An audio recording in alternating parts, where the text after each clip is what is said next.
It looks like we're now live, and we already have 15 people in here. Welcome, everyone. As of right now, I got one of the Australian locomotives. I think it's the CLP8 or the CLP12. I can't quite remember, to be honest with you, but it's one of those two. And then on the other track, got the Century 630 Tyco hauling mixed freight on the mountain layout. See how well that works. Anyways, I'll just set it to live chat here. That Santa Fe 630 looks like it's seen better days. It's done its job well. I have a Conrail C630 that isn't weathered like yours. It's made by Bowser. Apparently the CR only had them in that paint. Huh, I wasn't aware of that. Yeah, this locomotive has had a very difficult run. I bought it in that lot. I can't remember what the video was called. I think it was the last buying shady model trains off eBay, and the funny thing was most of the stuff in that lot was actually in really good shape. It was all pretty much brand new, but this thing was in horrible condition. It had a cracked gear which somebody had tried to glue back together, and the entire front of it was gone, had no handrails. So over the years I just keep finding parts and I keep adding them on there, and I weathered it because it actually helps to ironically hide the damage. So I don't know, it kind of makes it look rougher to look better. Sort of backwards thinking, but it, I think, works for this engine.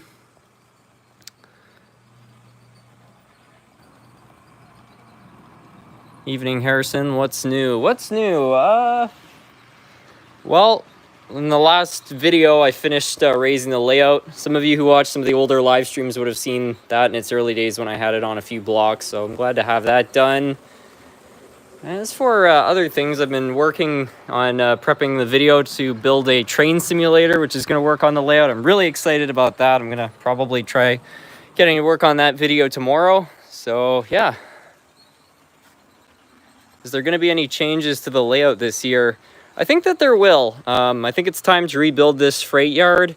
And after I raised the layout, a lot of people were talking about, you know, adding something under the layout with all this extra space, and that's something I've been thinking about doing for a while now, but I didn't think it would work that great. But now that it's raised, it might actually be good. So I'm sort of coming up with ideas in my head about how I could run some sort of a track which would go down about a foot, and then just have a massive freight yard down here where entire trains could be stored. So instead of this yard always being, you know, backed up with a bunch of passenger cars and complete trains like the Shikansen, I could just run them down there and they'd be out of the way, and I could run them on electrical blocks where they wouldn't interfere with anything else.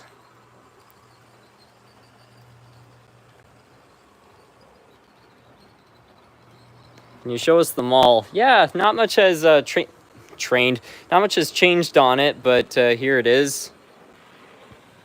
I've been continuing to kind of plan what exactly I want to do with the project. I think I mentioned in a previous live stream, originally it was going to be more fictional, but as of late, with a lot of the news surrounding Forest Fair, I think I'd like to actually build a little bit more of a prototypical model. It can't be exact because there's not enough space, but I would like for the hallway to at least resemble the real thing to some extent, just like I did with the Hershey factory.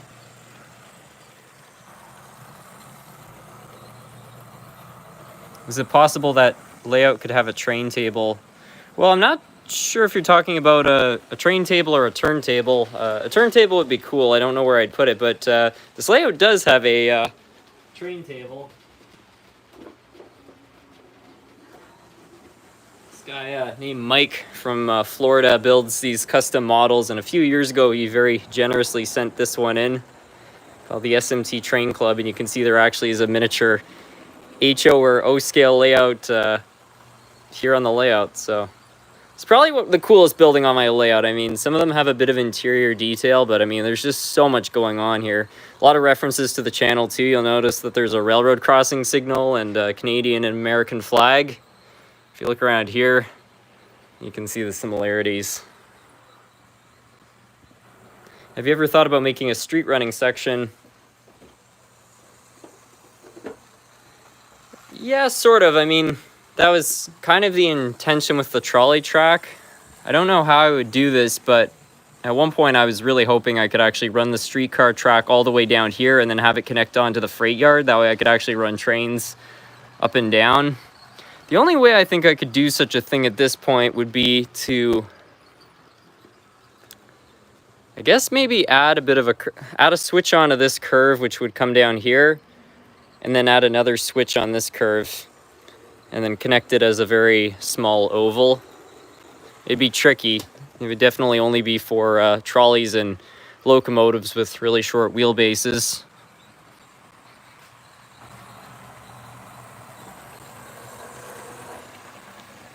SMT, will you finally add any operating accessories to the layout like the Tyco giant crane? I'm not against it, I'm just not sure where I'd add it.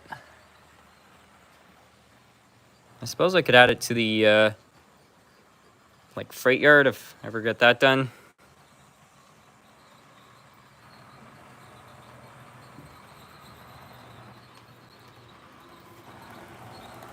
Can you run the Santa Fe you made? Sure. I think I'll run it a little bit later because I suspect it might be requested multiple times, but yeah, we can definitely run that. I'll try to do some multi-track drifting if it's possible. I'll have to clear all of this stuff out of the way first, but I could probably make something like that happen. I see the trolley run. Yeah, sure.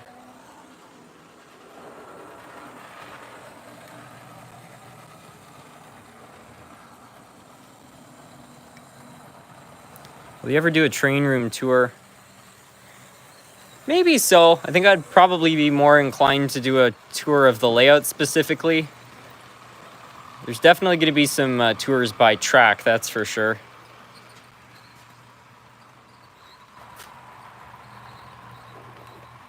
I think the trolley wants to run in the other direction. Let's see if I can do that.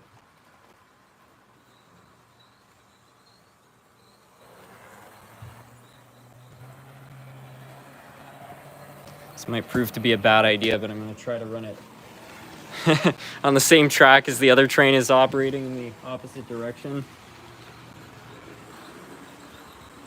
It's probably going to go run into that switch over there and short. Well, it didn't short, but it did derail.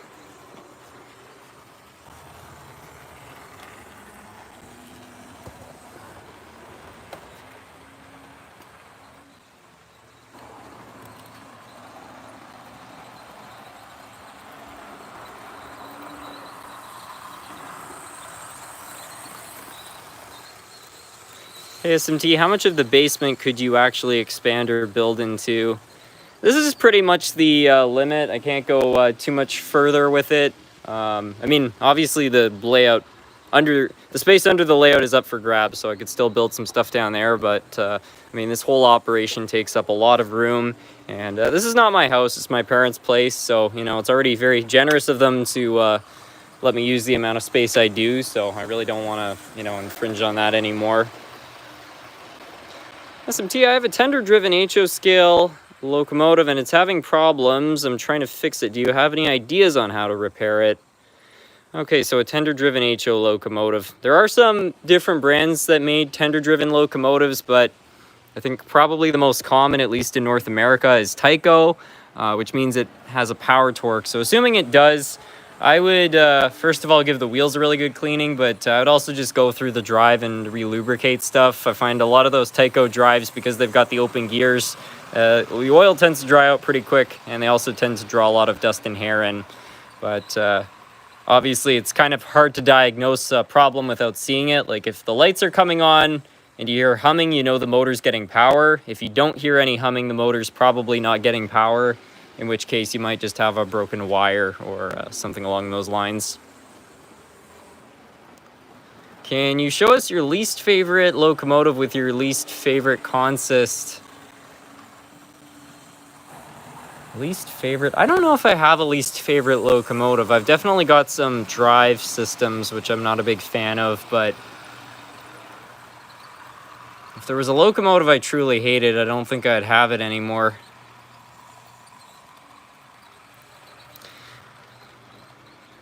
SMT, I have an HO scale engine with working steam. I don't have any experience with the steam, so I'm not sure what I need to get it to work. Any advice?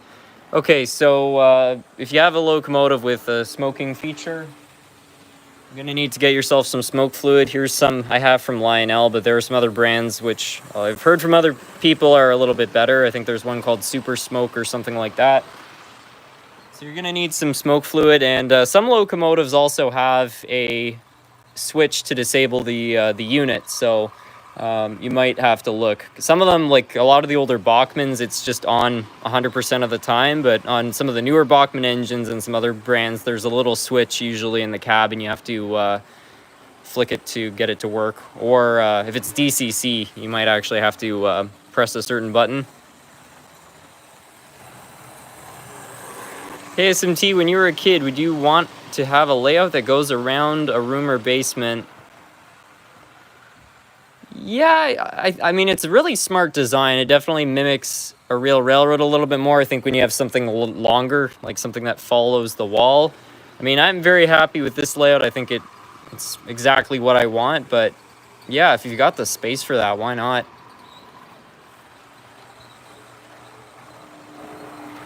Hey SMT, I got a train at a show for 25 bucks and it works great, but the steam trains are annoying to get on the track. Yeah, I tend to agree. A lot of different wheels to put on.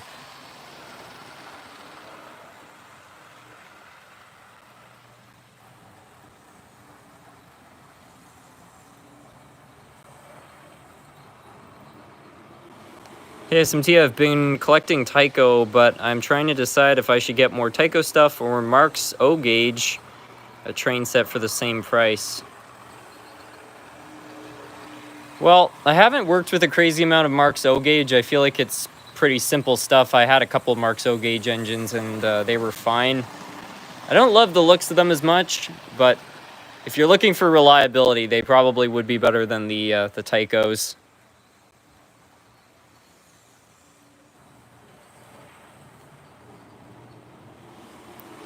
What's your favorite locomotive?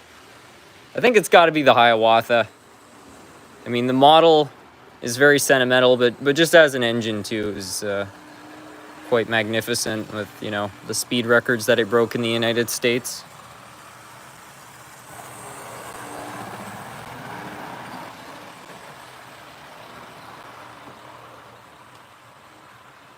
Can you run a steam train made by Hornby? Yeah, sure. Let me just have a look.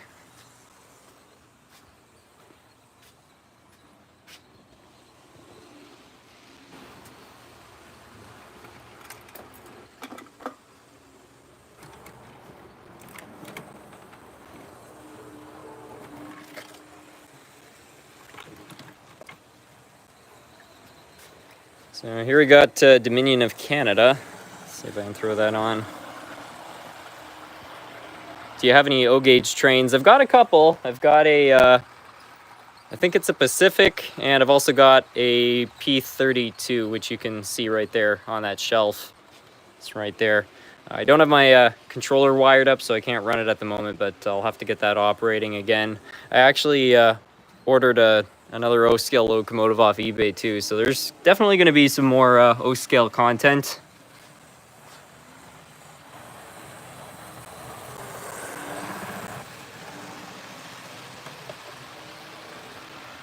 I guess I'll park these cars in the freight yard. Actually, I know what I'll stop this train on the current circuit, and then I'll just throw the switches, and then I should be able to run Dominion of Canada.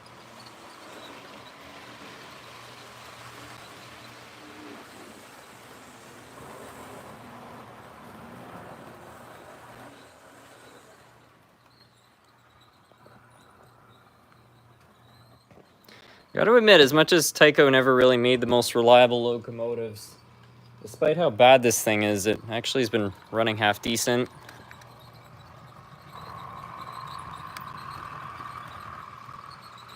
The G scale next to the N scale layout is a funny sight. Yeah, it certainly is.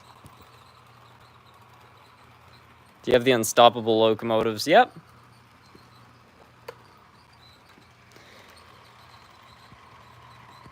What are your thoughts on the Bachmann's Overland steam locomotive? I'll be honest with you, I've never owned that exact locomotive, but I know it uses the same drive as their GS4s and the Niagara locomotives. The newer ones are okay. I'm not a huge fan of the split chassis ones because those are notorious for having all sorts of problems, but in terms of looks, they're fine locomotives.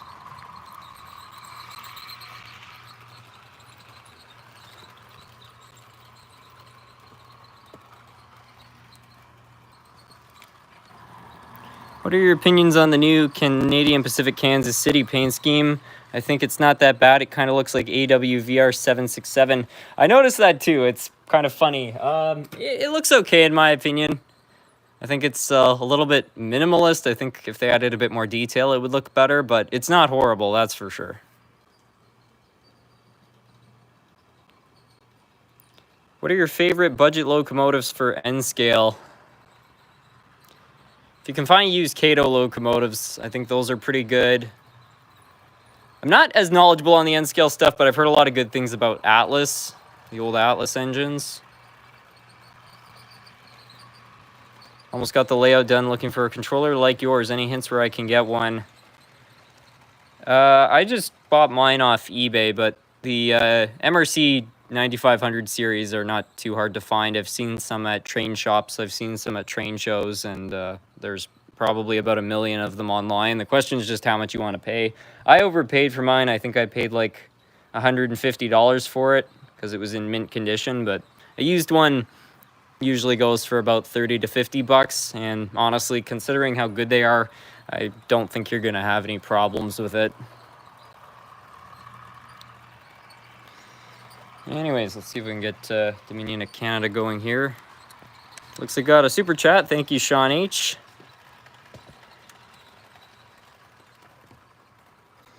SMT, how shocked would you be if you found a mint running River Rossi Big Boy for $40 and a Yellowstone for $30?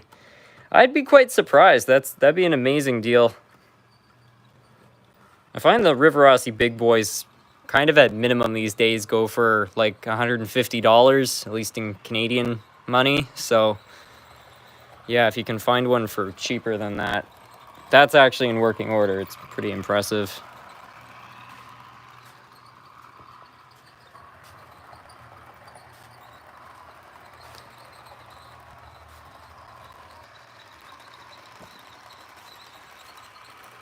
In my personal opinion, Kato is okay for cheap locomotives being cheap. Yeah, they're not, I mean, the most budget brand, but I have seen some being sold used at what I feel are pretty decent prices, and they're high quality. I know in the HO community, I think Kato is pretty liked, but in the N-scale community, they seem to be liked. I don't know, I don't think I've heard an N-scale person say something bad about Kato.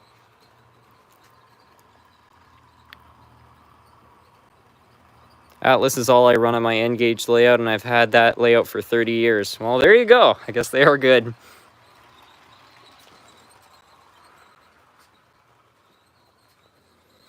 Okay, do you run an intermodal train? I don't have any of my intermodal cars set up. Well, I've got like 3, but I don't know how much of an exciting train that would be.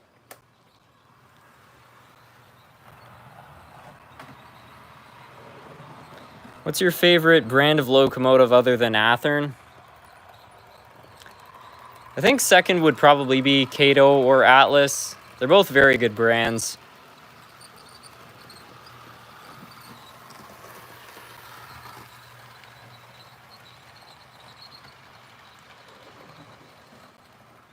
What's the hardest engine you've had to rebuild? I think the most difficult repair was either on the Hobbytown RS3 or the Atlantic locomotive, which I don't know what brand that was by, but it was that British one, and that one had paint on the armature and stuff. It was really bad. NER Railfan, thank you so much for the super chat. Hey SMT, I'm a big fan of the channel. Keep up the great work. And what do you think about the new CSX Heritage units? Yeah, the CSX Heritage units are okay. I mean, I guess it's better than them doing nothing, but I feel like they could have been a bit more creative with it, you know, not painting the cab, like just leaving it as a stock CSX locomotive with the back being a heritage unit. All the other companies seem to just do the entire thing.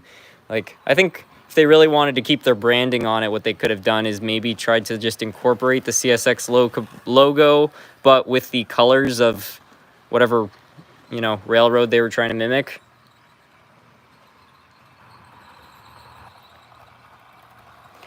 What are your top 10 brands for model trains? The old Athearn Blue Boxes, the Atlas locomotives of pretty much any generation. Atlas had a really good history, I find, for making good locomotives. Kato. I guess after that it would be Rapido. Trying to think of some other brands here. I quite like Model Power. I feel like they've made some pretty engines, especially the ones which were rebadged Roco engines. Those things were quite well made. Mahano, that's a good brand. And I guess I would throw IHC in there. I mean, Mahano, IHC are basically the same thing, so both those. That's what comes to mind. That's definitely not 10, but there are other good brands out there.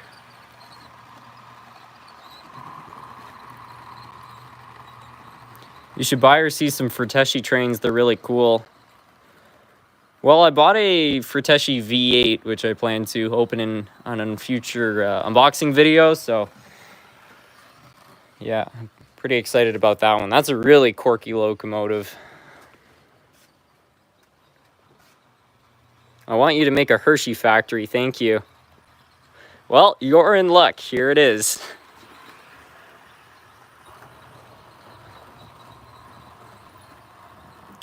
I've never seen an actual Yellowstone from River Rossi, just some steam locomotives that people claim to be and were not.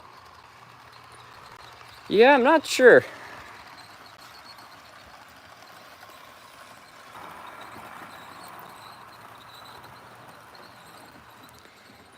What's your favorite Canadian National locomotive? It would have to be number 6060 or number 6400.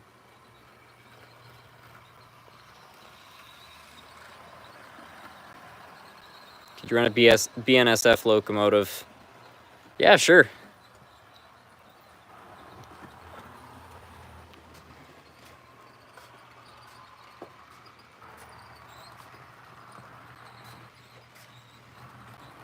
I had gotten a Rapido caboose, Rio Grande, and apparently it's meant to be lighted, but I don't have the batteries for the darn thing yet. I guess some of the older models might have been battery powered, but at least for my LRC coaches, they're powered, but you have to wave a special magnetic wand over the roof to get them to light up, so yeah, I don't know. Maybe they used to use batteries.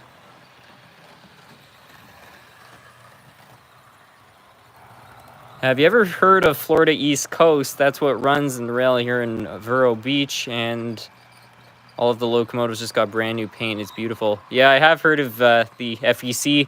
I was actually in Florida a couple months ago, and we were at a hotel which was right beside the 7 Mile Bridge. So I got to walk over part of the 7 Mile Bridge, and I wasn't aware that they had made a railway down the Florida Keys before, so I was sort of surprised to see an old rail bridge there. And the cool thing is that the fence on the bridge is actually the original rails. So even before, we were able to find a plaque which said when the bridge was built, I was reading the dates on the rails, and they were, I think, dated 1910 or something like that.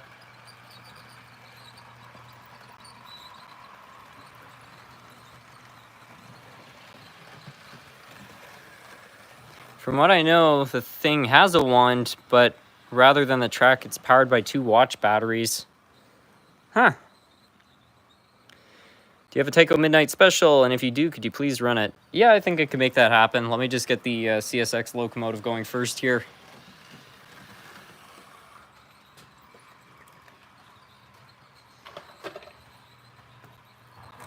I'll run this CSX locomotive in the opposite direction just to change things up a little bit here.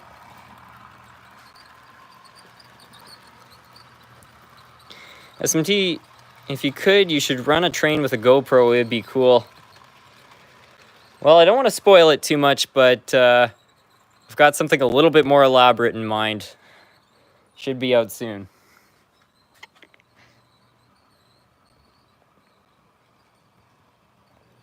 That's another super chat. Okay, yeah, we got a super chat from Sean H. Now that the layout is raised, any chances for a full mountain layout run through?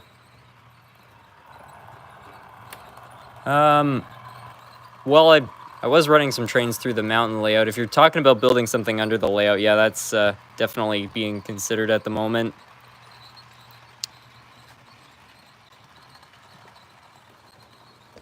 About the Midnight Special, I have one with a cracked gear. How do I fix it?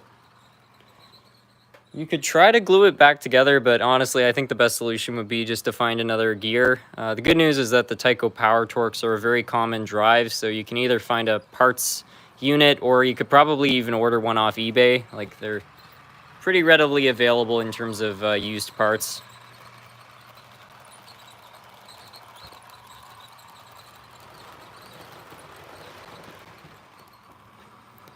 The FEC was how the very wealthy people, like the Rockefellers, got to the Keys.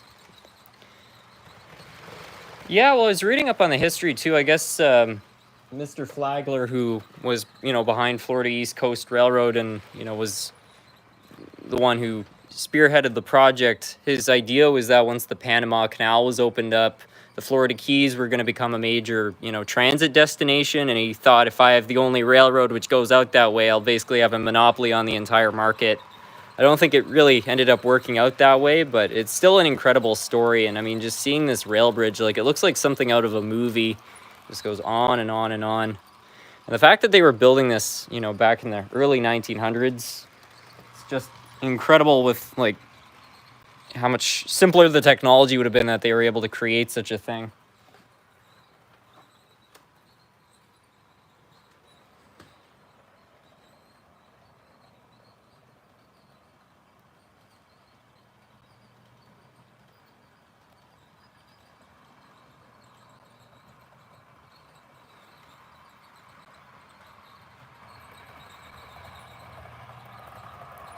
I think it'd be funny to see a Lionel Railscope HO layout record the janky camera footage coming from it.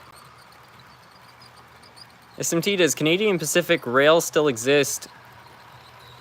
I don't know. If you consider Canadian Pacific Kansas City Railroad the same thing as Canadian Pacific, technically it does, but I don't know. I don't know if it would classify as the same or anymore.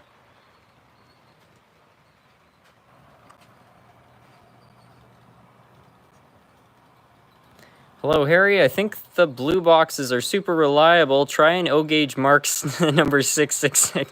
You cannot stop them. I found one at a flea market for $60 for the whole set. 70 years it still runs. Those old Lionels were sorry, not Lionels, but Marks engines were pretty tough. I mean, I haven't owned too many of them, but Marks, the main advantage is they use decent quality parts, and they just were so darn simple. There wasn't very much to go wrong. Looks like I got another super chat here. Let's have a look. Ed Bately Jr., please run one of your Seaboard Coastline locomotives pulling some Could you please run one of your Seaboard Coastline locomotives pulling some Amtrak cars? Yes, I think I can make that happen. Let me just, before I forget, let me find the Midnight Special and then I'll get that going.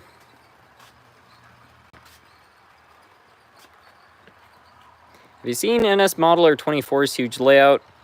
I haven't seen the entire thing, but I've seen it in some of his videos. It looks really nice.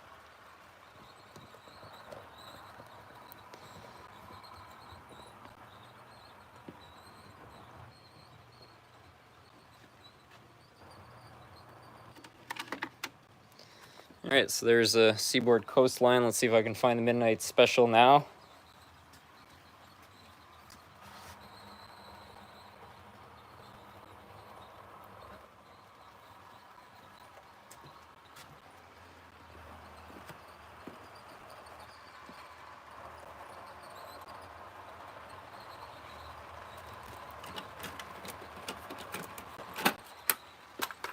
Alright, there's the Midnight Special. I really hope it runs.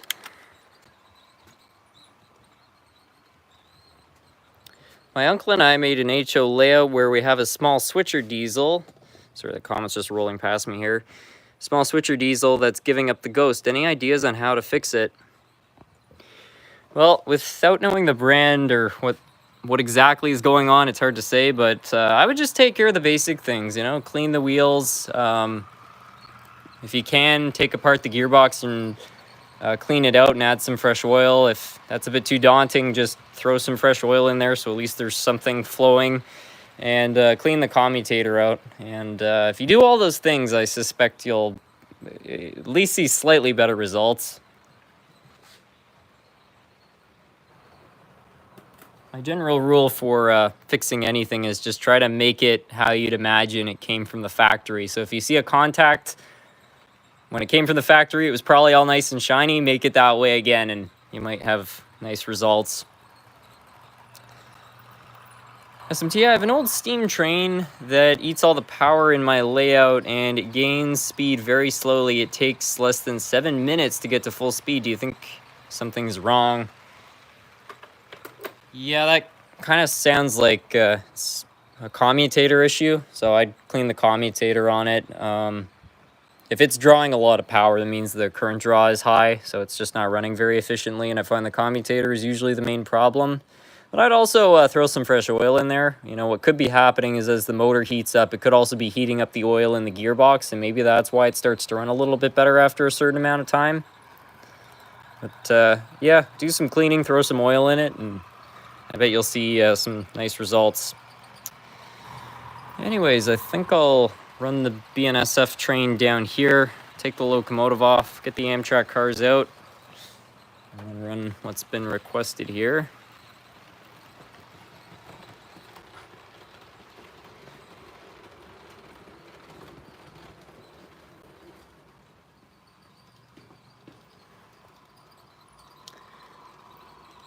My grandfather left behind a modified Athearn Blue Box locomotive when he passed.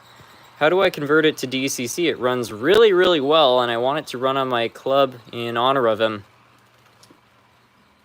It's not too difficult to convert an Athearn Blue Box locomotive to DCC. All you need to do is isolate the motor. So Athearn locomotives have contacts on the bottom of the motor which make contact with the chassis. So what you need to do is you need to dismount the motor, remove the contacts. Don't remove the metal, but just remove the two contacts so you can bend those up or just cut them off.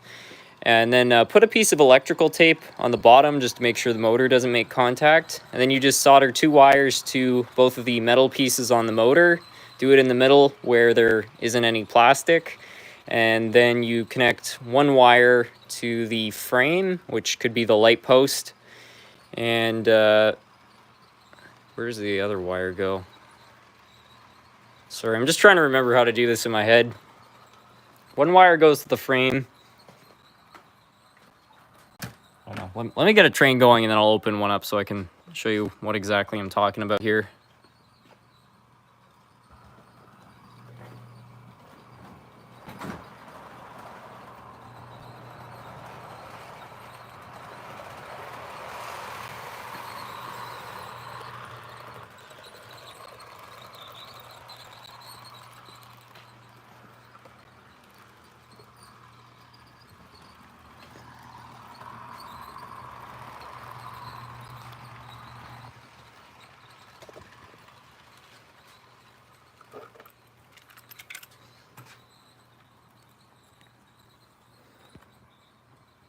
Could you run Norfolk and Western 611?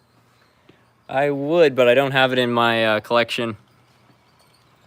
I have an HO scale 040 that hops off the track, and I thought one of the valve gears were bent, but I don't have any. Do you know how to fix it? It could be a quartering issue. So check your drivers and make sure they're both straight, because if one's kind of bent up, it might mean the wheels are unquartered. Hey SMT, do you know NS Modeler 24? I've watched some of his videos. I'm not super active on his channel, but from what I've seen, it seems like a pretty good channel.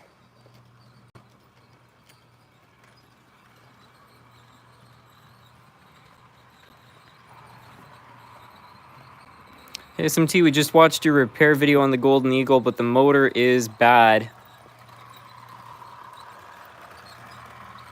Uh-oh.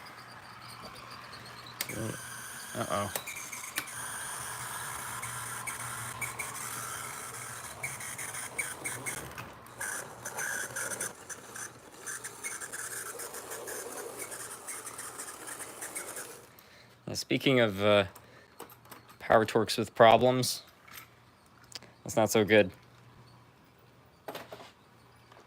And unfortunately, the Seaboard Coast locomotive doesn't have a coupler, so I'm gonna have to run it backwards.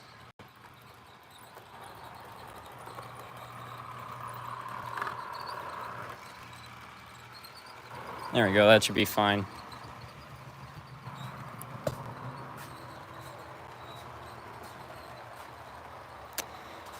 Anyways, let me grab that Athearn engine so I can show you how to wire them up.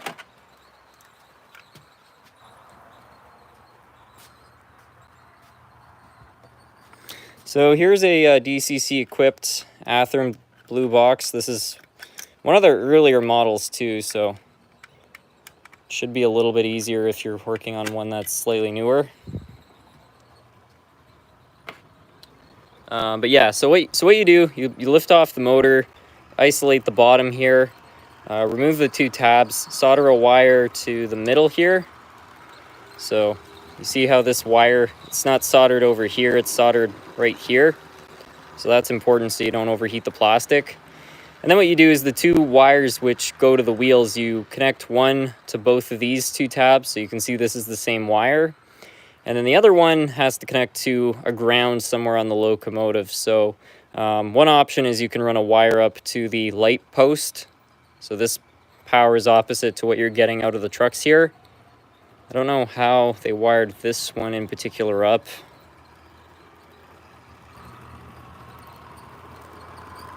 But yeah, you just need to connect another ground, and then the other wires just go to a light fixture. So pretty straightforward. Just take your time, and I'm sure you'll be able to get it done. Uh-oh.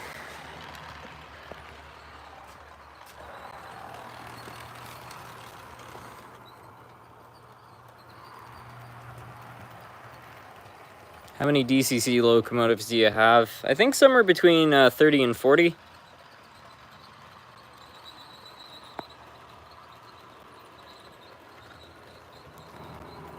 Have you heard about the two Yugoslavian tank engines that were stored in a shed in Marineland and were recently donated to the Niagara Railway Museum?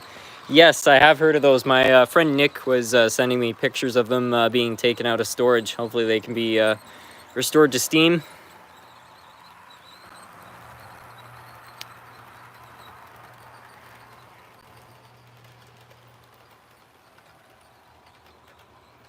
Evening, Harrison. Have you ever watched the channel Delightful Trains? Pretty good footage of real trains.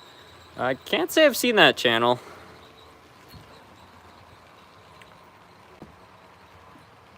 Can you run an Amtrak FP40 with Amtrak cars? Yeah, sure.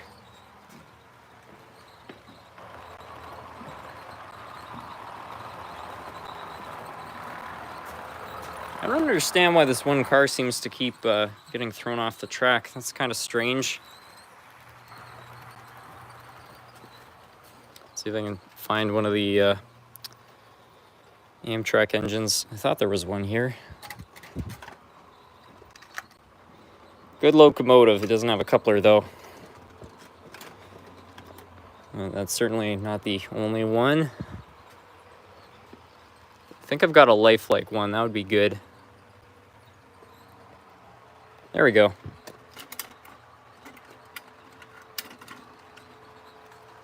Yeah, it should work. Now that the layout has been raised, will you put a loop under it for your subway trains? I actually hadn't thought of that. I was more leaning towards building a yard or something down there, but I don't know, maybe both could be put there. That'd be great, having like little subway stations along the way. But whatever I do, I want to have some sort of a way to run trains between the two levels. If I do that, I'd probably do it with like 24 radius curves or something quite wide, just so that I can actually park longer consists and stuff on the bottom. Anyways, we'll try throwing this thing in front of this train. You should find a Florida East Coast locomotive because their diesels had a beautiful paint scheme. I don't know if you ever heard of the railroad. It's funny you say. I was talking about them earlier. I think I have a Florida East Coast BL2 somewhere in the collection. I'm not sure where it's in storage right now, though.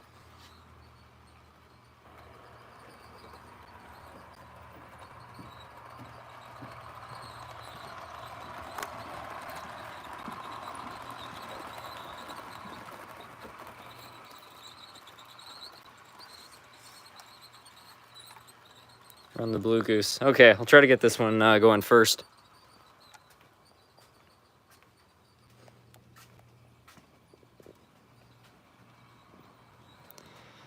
Hey, SMT, there's your problem. Did a podcast on the FEC Railroad Key West expansion. Absolutely incredible feat. Shame there's only one car highway left. I've seen that car all painted in red.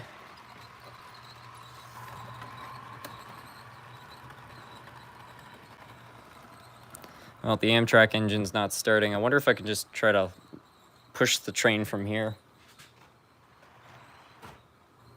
Probably just derailed some stuff. Uh-oh. Oh, okay. Up. That worked for a few seconds and then it disconnected and derailed.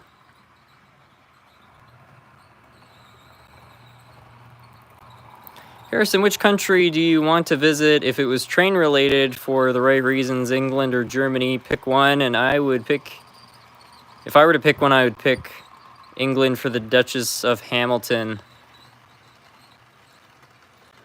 I really don't know between the two of them. Oh, that's not good. Okay. Well, the freight train just delivered that car a little bit further and caused more derailing.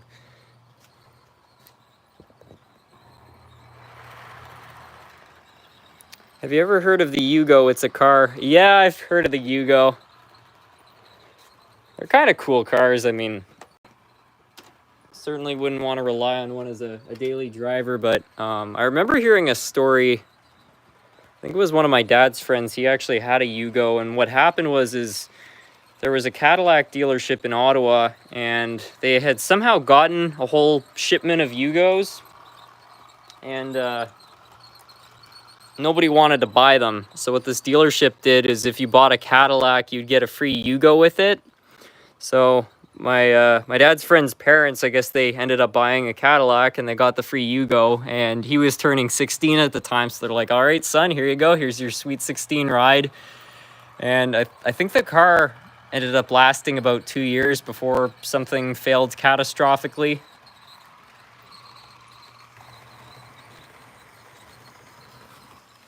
I could be mistaken, but I think some of those Yugos might have been two-cycle, which definitely led to a lot of problems in cars. I know the old Trabants were two-stroke, and of course when you mix your fuel system with your lubrication system, that can lead to a lot of issues. So if it was a two-cycle engine, I've got some theories as to why it might have failed.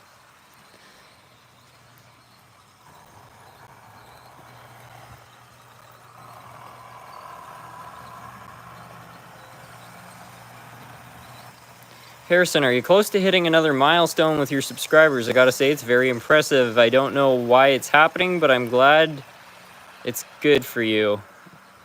I think the channel is getting pretty close to 23,000.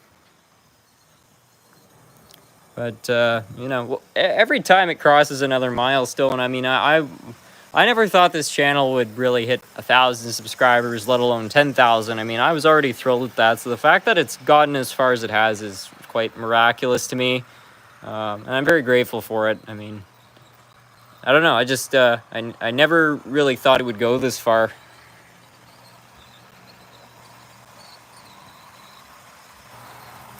Did you know that a Swedish 460 operated on a railroad in Maine for a time before it was donated to a park in Tennessee? Yes, that was in Unity, Maine. It was a very similar operation to what we used to have in Gatineau, the HCW railway. It was another Swedish locomotive, almost the exact same type of cars too.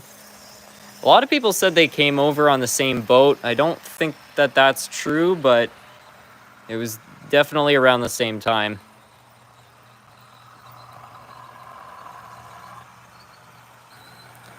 Earlier this week, I found a very old Athearn yellow box Grand Trunk GP9 for $9.95 at my local shop. Still runs great, but it sounds like a tire squeal whenever it goes. Any tips on reducing the sound?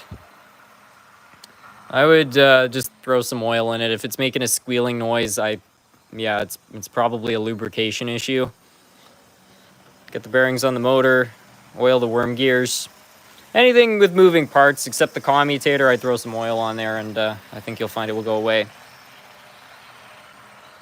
The Yugos had a 4-cylinder engine, and they were cheap in cost and quantity, $35,000 to $4,000.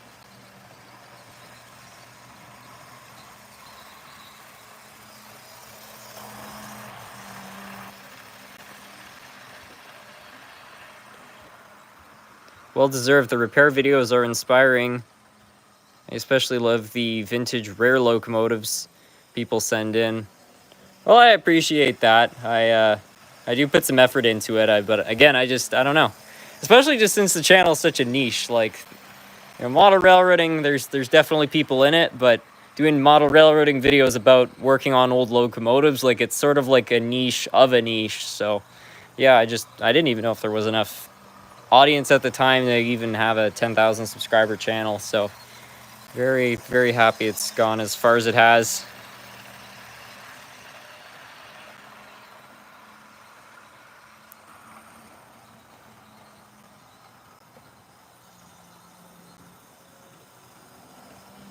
My tender-driven A4 HO steam locomotive is made by Hornby. Do you have any ideas how to fix it?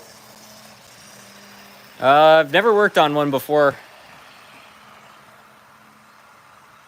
Howdy, Harrison. Cool news from the land of S today. My colleague who runs a wood shop at the school gave me a 26 by 26 inch piece of wood to expand the layout. I'm chuffed.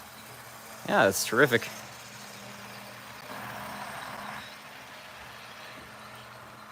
Hey, SMT, I live down the road from Langridge, Kentucky. I've watched many train videos from there where trains run down the street in the middle of the town. I'm thinking of modeling that in HO scale. Yeah, I've seen some of those videos. I mean, why not? I feel like not too many people are doing that sort of thing. Harrison, are you a foamer? What do you foam? And can you run some foamer-style shots with the trains?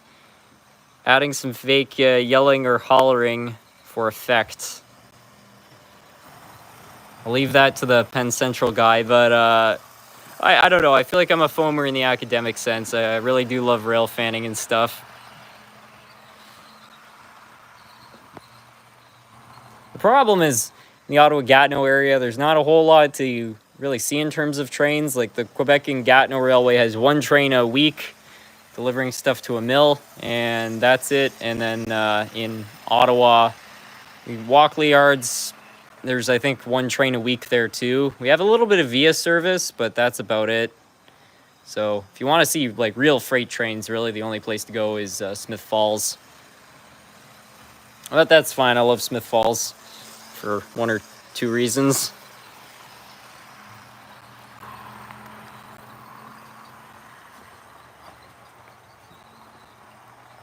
Harrison, I'm not trying to self-promote, but what do you think of my new logo? Do you like the logo better than the green and yellow? I want to change it up a bit. Yeah, I think it looks nice.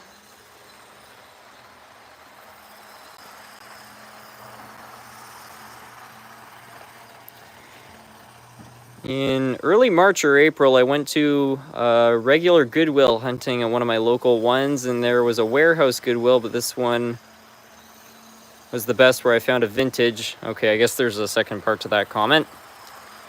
Hey, SMT, do you know where I can find an old train ticket from Clare, Michigan, Ann Arbor Railroad, dated 1910? I don't know where you can find one, but if you did find one, that's awesome. Leave that to the Penn Central guy. I can never remember his name, but he's the guy who's is always, he goes out foaming and he's always yelling at trains. He's really funny.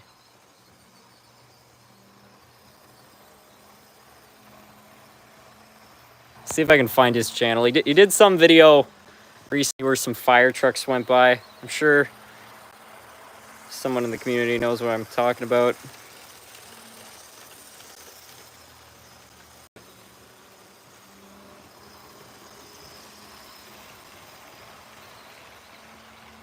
Rodney Kantorsky? I'm probably not pronouncing that right, but yeah, that guy.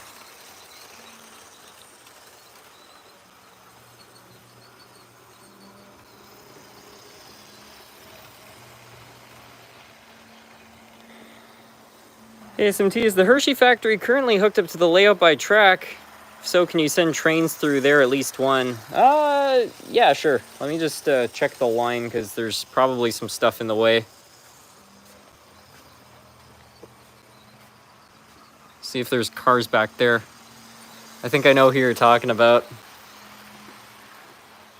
Yeah, he's kind of a meme in the community.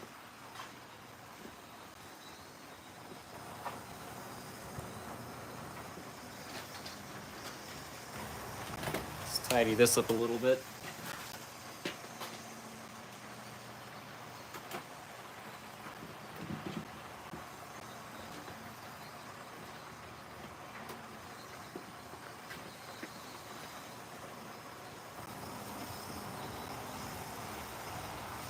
Rodney hates the Pennsylvania Railroad.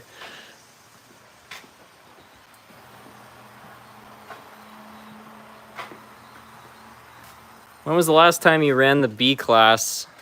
I feel like I did in the last live stream, but I can run it again. Unfortunately, the other B class broke.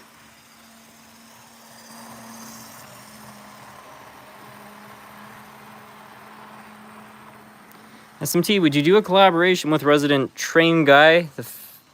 He actually has some Canadian friends who he streams with. They know nothing about trains. You could teach them. I'll be honest, I'm not sure whose channel that is, but yeah, maybe so. It's always hard to say, though. I mean, if somebody's in Canada, Canada's pretty big. Like, if he's in Ontario or something, it could be like a 2-day drive. So, yeah, I don't know. Any plans to repair the broken B class? Oh, certainly. It's not going to be hard. It was actually a mistake I made, because when I serviced the drive, I threw some oil in there, but I think I didn't clip the top of the truck back on. So what happened was it snapped off, and the truck just became loose. So the engine still runs. It just isn't all-wheel drive anymore, but it should be a matter of just opening up the shell and putting that all back into place. I don't think it actually destroyed any parts.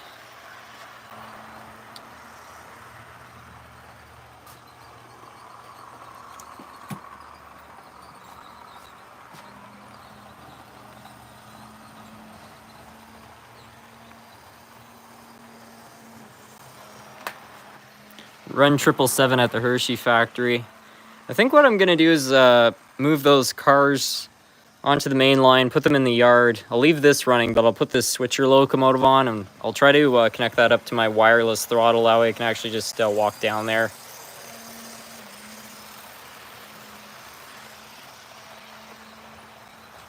No, the guy from England is called Train of Thought. He does really well-produced videos on obscure rail history.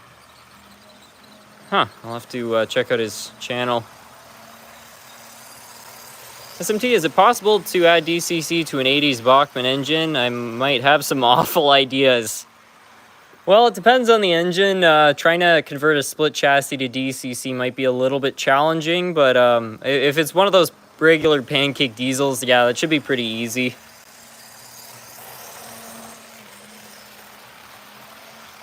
Stop this for a hot minute here.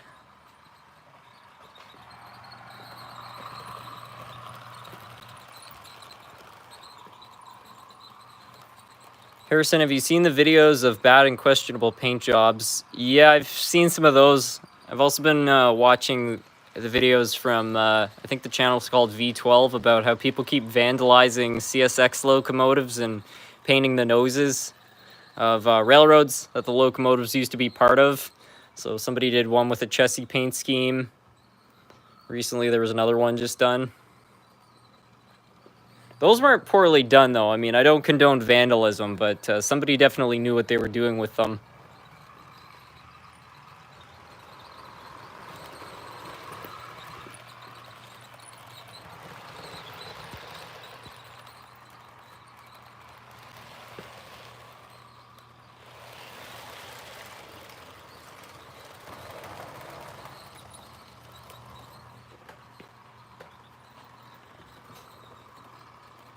I'd like to see the Cision B class. All right, I'll run it in a moment, but first, see if I can pick up some cars at the Hershey's factory here.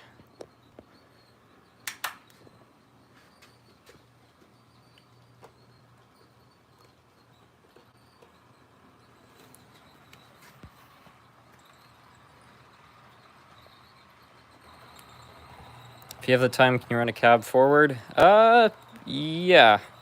I'll run the B-class and the switcher engine first here. Let me just get my wireless throttle all set up.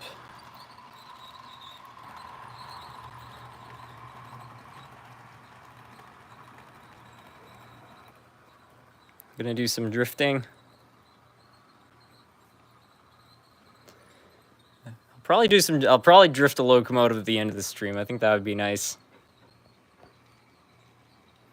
What are your opinions on cheese? I'm personally not a big fan of the stuff. I don't judge anybody who is. I think it's a great ingredient on pizza and stuff like that, but on its own, I'll take a pass.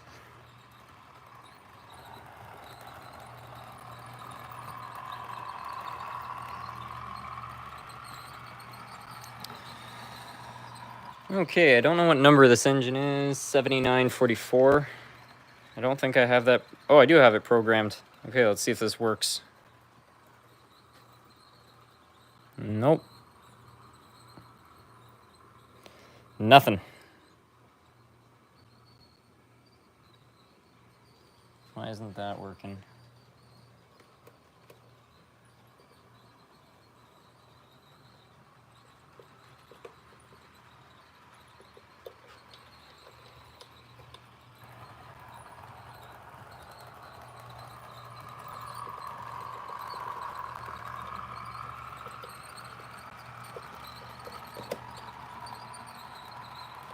Maybe it's broken, I don't know.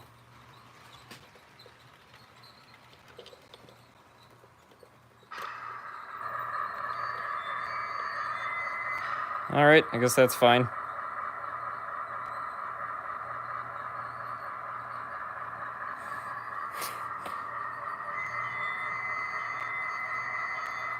Heck yeah. It's one of the rare times I'm doing some operations on the layout.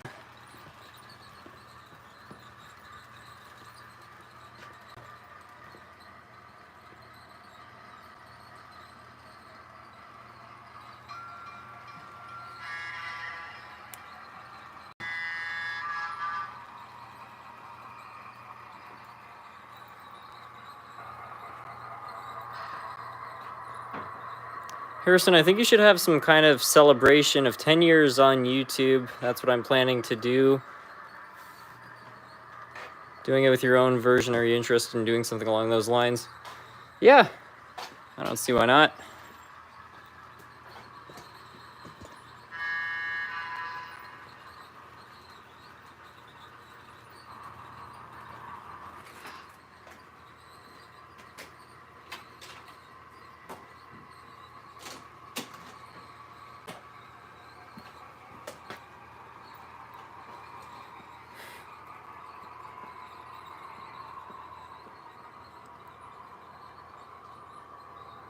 I'll get one of these cars all set up for it here.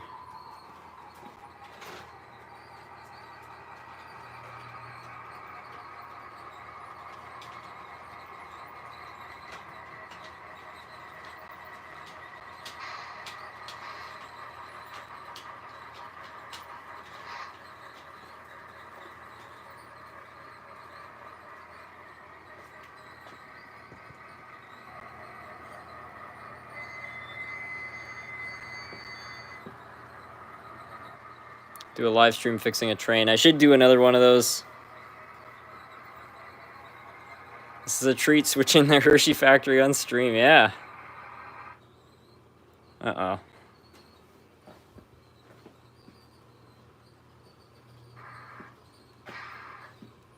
Maybe I picked the wrong locomotive.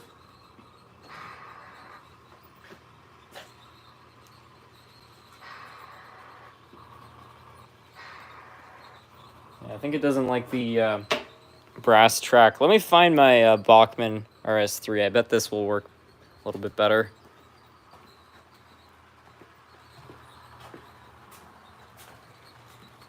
Switcher prank. I guess that thing isn't very happy. Apparently not.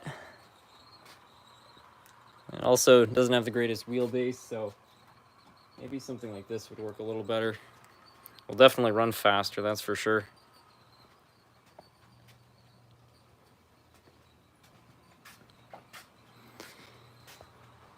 How do you set up your wireless throttle? Just curious. It's a product by Digitrax. It's a Wi-Fi module, so you just attach that to your controller, and then it makes basically a Wi-Fi station. So you connect your phone to it like it's a Wi-Fi network, and then you just download an app. With Apple, you use Y-Throttle. With Android, there's another similar app, and then yeah, it just automatically connects, and you can wirelessly control your trains from your phone.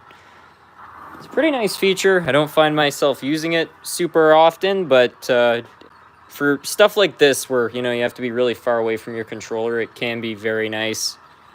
I also like it too because instead of having to manually punch in everything, once you type something in, it actually has a bit of a catalog. So for this locomotive right here, I probably already have this one. I think it's 8438. So if I look on here, there's 8438. So release that, set this. And simple as that. Yeah, I think I need to clean my track. This isn't working so great.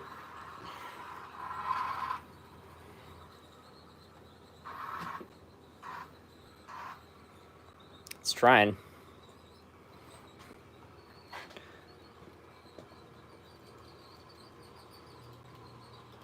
Do you have the free one, or did you pay? I'm pretty sure it was free.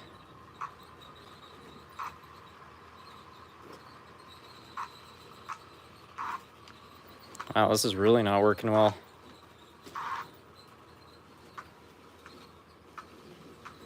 Ay, ay, ay.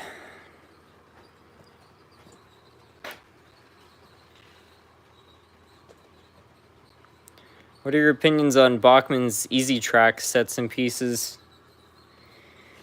They're okay. I mean, the Easy Track makes a decent road bed. I just find that, you know, if you're going to be connecting and disconnecting a lot, it doesn't work very well because the joiners just start to wear out, whereas with like Power Lock Track, you don't have that problem.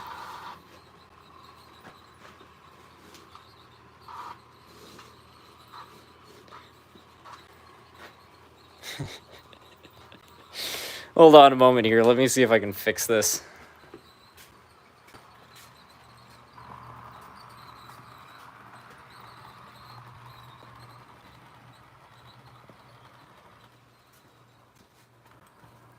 Could you do a track clean live? Just the idea. I'm not gonna do the entire thing, but I think it's just because I haven't run something down this like section of the layout in such a long time. I think it's just being a little bit fickle. But I bet one pass with this, and it will probably be just fine.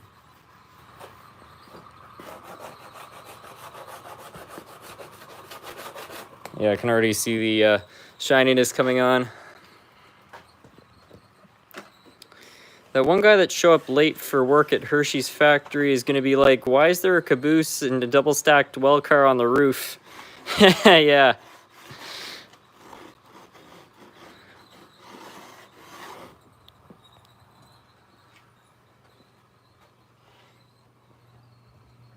Do you know a double O gauge alternative to Easy Track?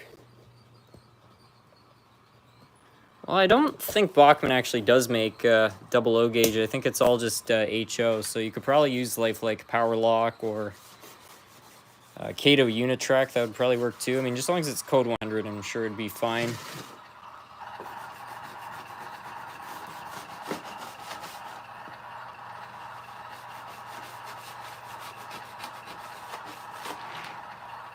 Okay, let's see if that 50-cent overhaul did anything good. I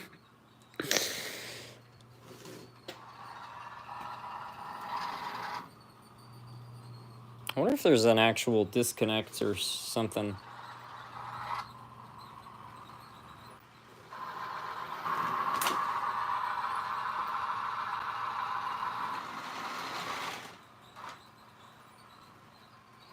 Wow.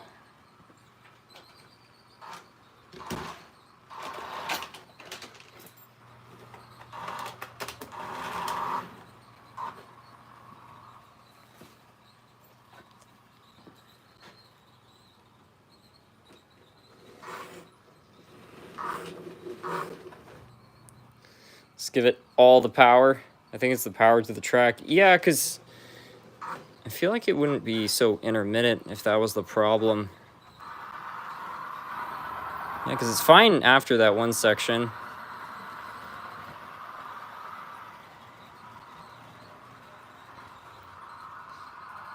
I always find with this stuff, if you run something over it a few times, it usually starts to get better. So I bet if we can run it through here again, it will improve it.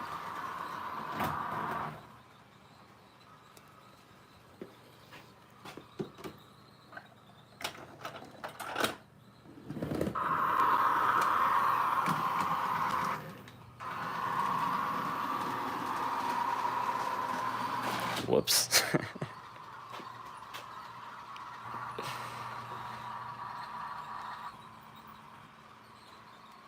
It has stage fright, clearly. It's starting to smooth out a bit, though. Yeah. Still stalling, but it's not completely seizing.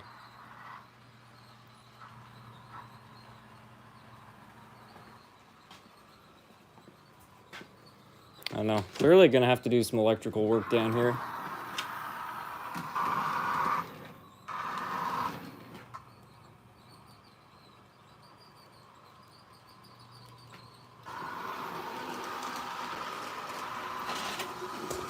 Yeah.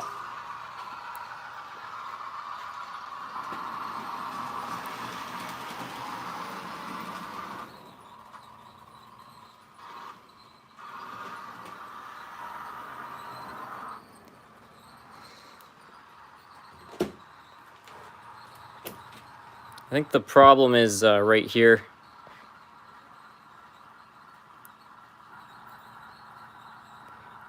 Did you replace the track behind the Hershey factory with Kit Kats, as they will get ruined easily?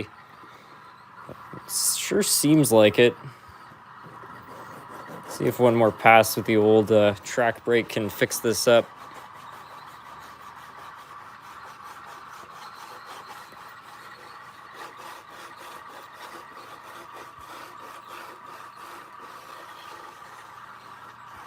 It's definitely looking a little bit better.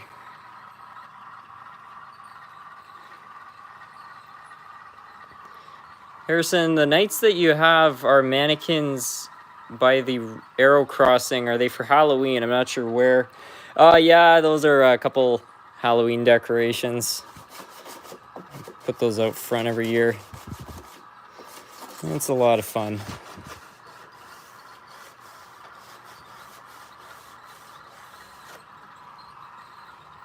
So I think I got that section covered. See if we can give this one last chance to do some good.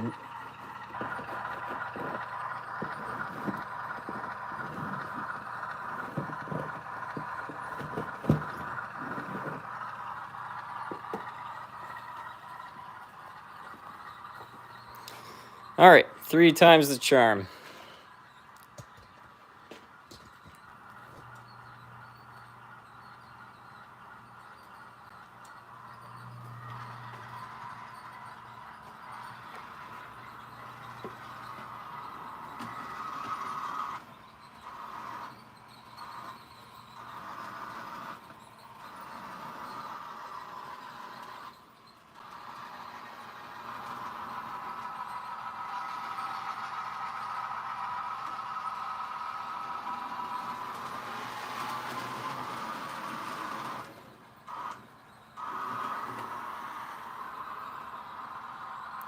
Well, it kind of works, but it's still running like crap. So I think I'm going to leave that alone for tonight. But I'll do some electrical work there and see if I can figure out what's going on.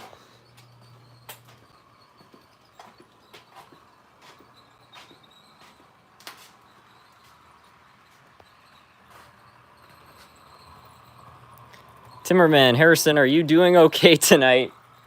Oh, things are fundamentally going fine. The locomotives are just not really having it with the track by the Hershey factory, but I haven't run anything down that way in a few months, so I'm not entirely surprised that there are some problems. At least on the main line, things are going not too bad.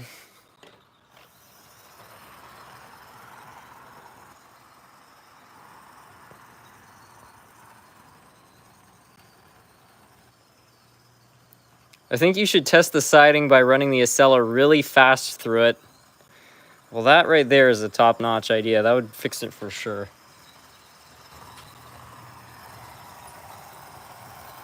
Harrison, did you buy a 3D printer? Yeah, I did.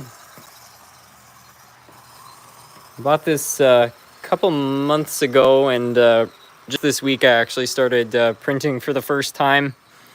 I haven't made any of my own designs, but I've been printing off all sorts of different parts for various projects, and it works really well. I'm quite impressed so far by it.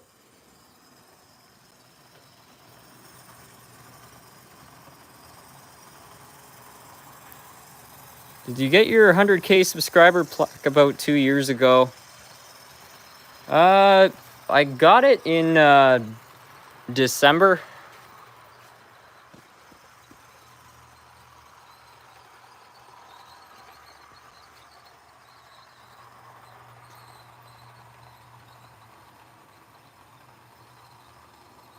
Hey, SMT, I have a large collection of O-scale locomotives in rolling stock, but they're all dusty. How would you recommend cleaning them? Many of them have sat on display since the 50s. All right, so just to clean off dust, I find a soft paintbrush. It's usually good enough. It can kind of work around the details, and you can just sort of dust them off without too many problems. But if they've been sitting that long, I would definitely at least throw some oil in them just to make sure they're not locked up. I mean, optimally, you'd want to disassemble everything and just add some oil, but yeah, if disassembling them is something you don't want to do, at least just throw a bit of oil in them, because if they've been sitting for that long, things are probably locked up.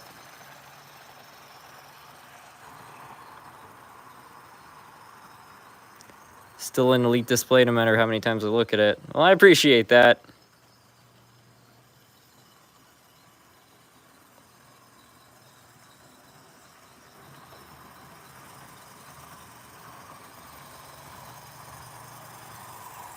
Where's the railroad crossing from? That was a gift from my grandparents years ago. I think I was about 12. They said, either you can have a trip to Merrickville or we'll get you these two lights. And I thought the lights looked super cool, so I asked them if the lights would be okay, and they said, oh yeah.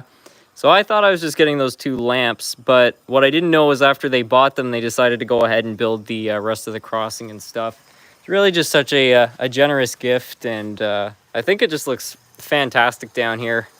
I can't tell you how surprised I was when they showed up with this thing.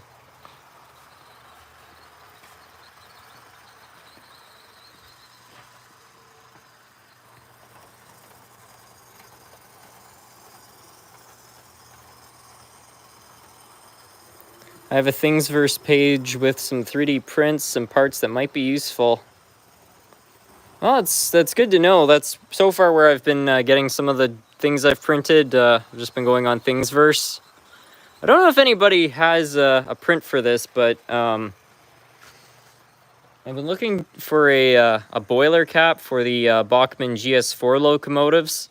So if anybody has a 3D design of this, I'm willing to buy it off you, because it's probably cheaper than ordering parts from Bachmann.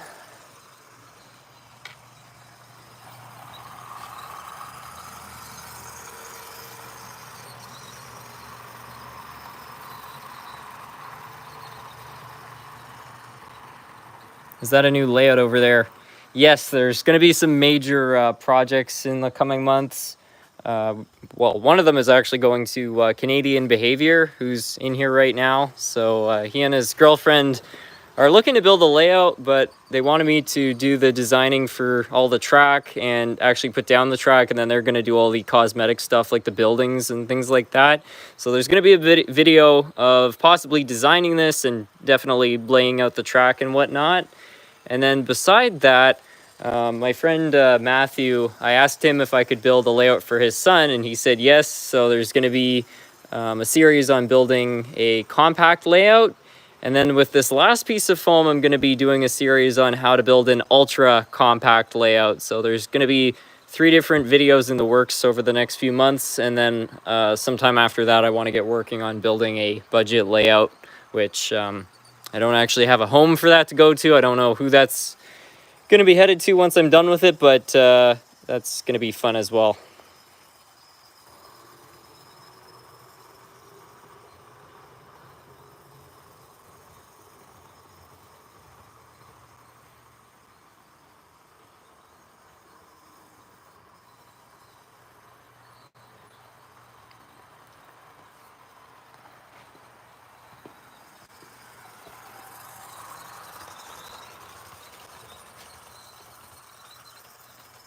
How's the N scale layout doing?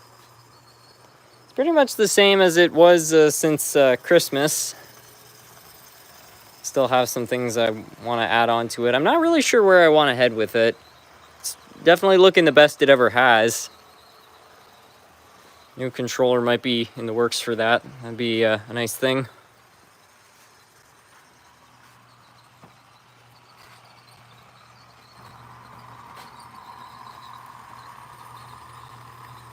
I'm happy with my 3x4 N scale layouts. I don't have much room, plus the wife.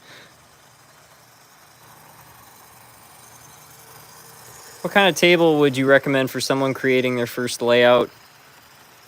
A 4x8 is pretty much the most common one. If you're doing HO scale, that's what I'd highly recommend. I mean, if you have less space, a 6x4 is adequate. You can build a smaller layout than that, but you're going to have sharper curves and things like that, so you do pay a bit of a price for it. But if you have more room, like to build something larger than a 4x8, if you have the space, I would take it, just because if you have a little bit more room, you can accomplish a bit more.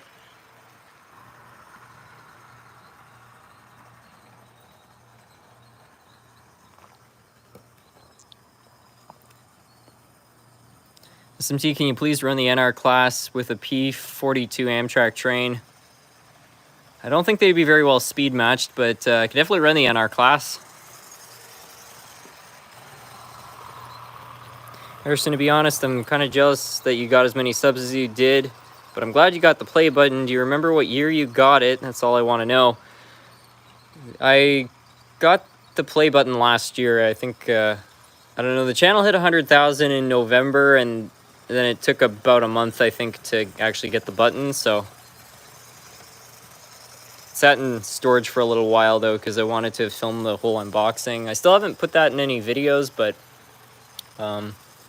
back when the channel hit 100,000 subscribers, I was looking to actually make like a 100,000 subscriber special, and I had something in the works, and I filmed parts of it, and then it just never really came together. It was just a very difficult time-wise, and so it just made it very tricky to put that all together. So see why that didn't work out, but I still have the footage of opening it up, so I don't know, maybe if the right occasion comes up, maybe I'll upload it.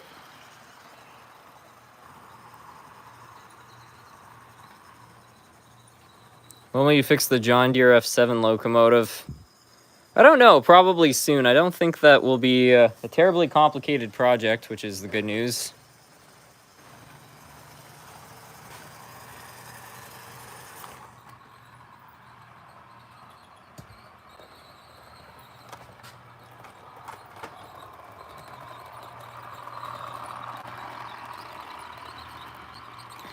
You would need at least a 36-inch wide layout for 18 radius curves.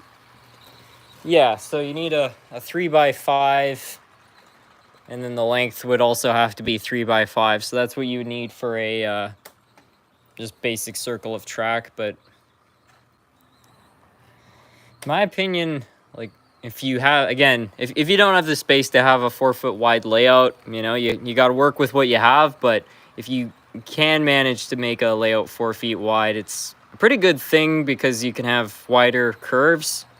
As somebody else was mentioning, though, you don't have to build a square layout. Like what some people do is they build like a modular layout, or, you know, they have it wrap around the room. So you're still using about the same amount of space, but the way it's laid out allows you to have wider curves, which is a pretty big plus.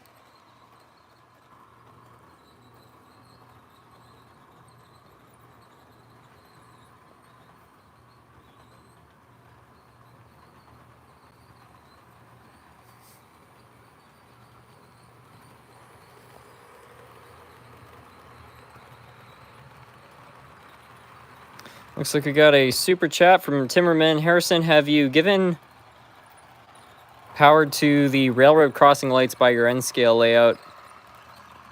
I don't think it's plugged in right now, but the thing is the lights work, but they don't flash. So if I, well, maybe they're already, yeah, okay, that wire's already plugged in here. So if I just go under the layout for a moment here.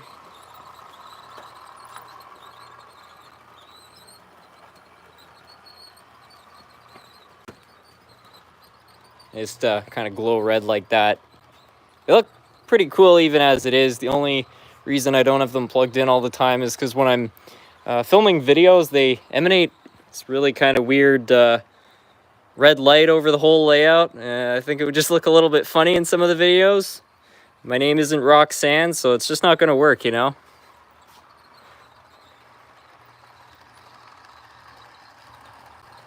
Have you ever thought about making a ceiling layout with your O gauge or G scale trains? It's been brought up before. I don't know how well it would work. What I was thinking is, you know, I could probably run something off the side of this air duct. But whatever, if I decided to build something like that, I'd definitely have to put some really thick railings on the side, because what I'd hate to see is a G or O scale train come crashing down, then you know, breaking buildings or whatever's on the layout. Harrison, did you know that there are Thomas fans our age and they are still into it as much as we are into the trains? We are like you, building and fixing, scratch building for examples. Yeah, I've definitely seen some people who have, you know, like made the Thomas and Friends series locomotives like their real counterparts and stuff. I mean, it's really cool. I'm personally not really into that kind of thing, but I mean, find your bliss if that's what you like in the hobby. Like, why not?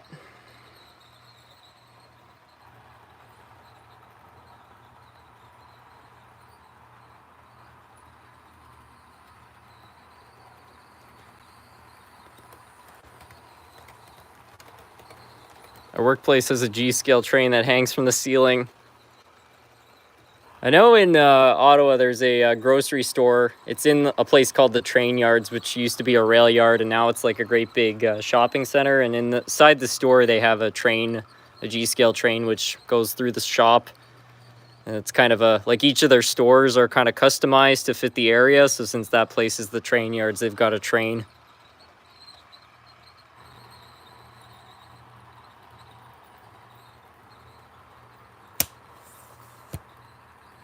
Will you ever buy an H.O. Thomas? Probably not, to be honest with you. Again, I have nothing like against Thomas. I watched the show as a kid and I really enjoyed it, but I just don't feel the need to add it to my collection.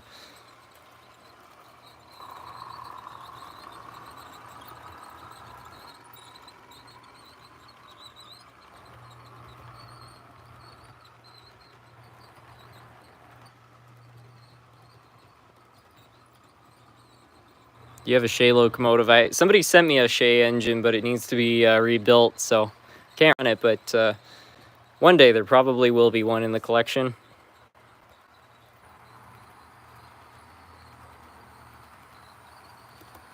Sorry, correction, but I'm sorry, SMT, but I'm a streetcar fanatic. Well, you don't have to apologize for that. I like streetcars too. Do you have a track inspection vehicle? I've got a few of them. Got this Bachmann Maintenance of the Way set. And then over here somewhere, got a few others. I got the Gandhi Dancer, but I'm missing some. Yeah, I've also got this kind of weird, I think it's an old Buick, which runs on the track. I also have a rail Jeep. I don't know where that is. Maybe back here? Nope. I don't know.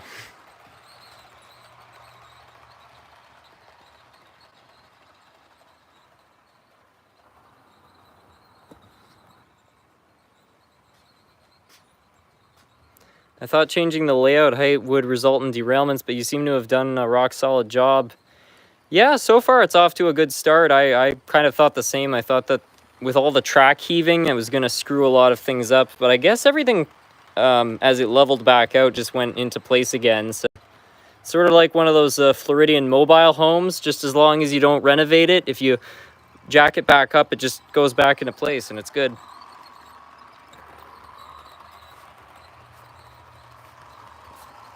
Looks like I got another super chat here. Let's have a look at that. Timmerman, honestly, the Lionel HO scale Polar Express would be one day possible, even though Lionel has always been an expensive brand. Maybe someday.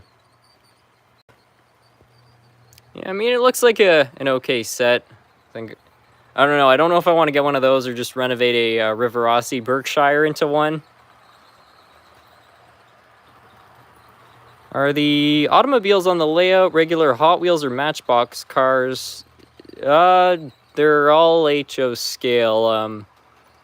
I don't know. I've got a real mishmash of different brands and stuff. Usually what I do is when I go to train shows, you can find somebody offloading like a bag of HO scale cars, and that's the most economic way to add vehicles to your layout. Because if you want to buy, I don't know, like let's say this Crown, well, that's not a Crown Vic, but yeah, if you wanted to buy, like, let's say this Crown Vic at a hobby shop brand new, it would cost you about 20 bucks. So, you know, you buy 5 of them, there's $100 gone. But if you're at a train show, you can find a bag of cars of, you know, similar quality, and it's usually like $20 for the bag. So that's what I've done. I mean, I have nothing against people putting Hot Wheels cars on their layouts and stuff. It's like whatever works. And I know it's really economical to buy Hot Wheels cars or Matchbox cars for your layout, but I find this scale is a little bit off. Like,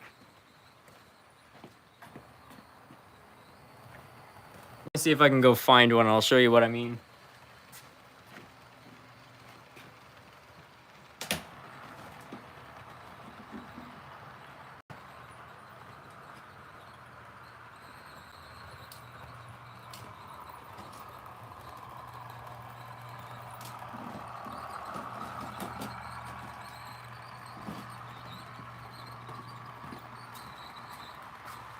So here's your Matchbox Chevy Suburban, and this one doesn't say it on it, but a lot of these are 1 in 64th scale, and HO scale is 1 in 87th scale. So if you find a similarly sized SUV in HO, you know what I mean? It just looks a little off. I find in country scenes, like a scene with a mountain, it's a little bit harder to compare the scale, but when you have HO scale buildings with something of this scale, I just don't find it blends in as well.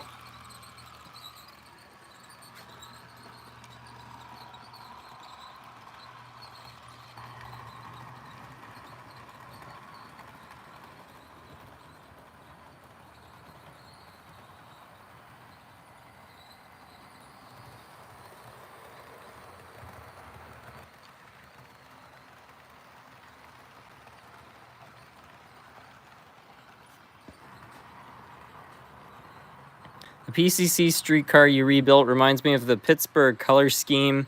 With an HO scale vehicle on your layout, you need to add level crossings for safety. Yeah, that's a good point.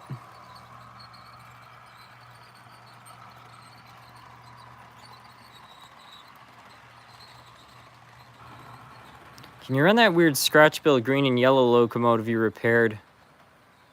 Scratch-built green and yellow. Oh yeah, the doodle bug. Yeah, let me see if I can find that. I wonder if that will start.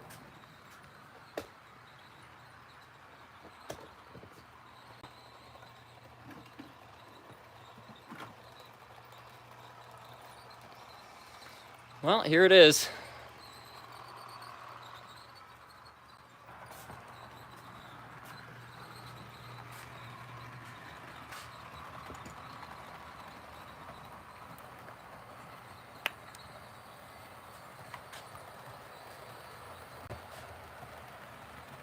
Just gonna see if I can find a track brake, because these wheels are brass and they haven't been cleaned in a while. I don't think they're gonna conduct very well.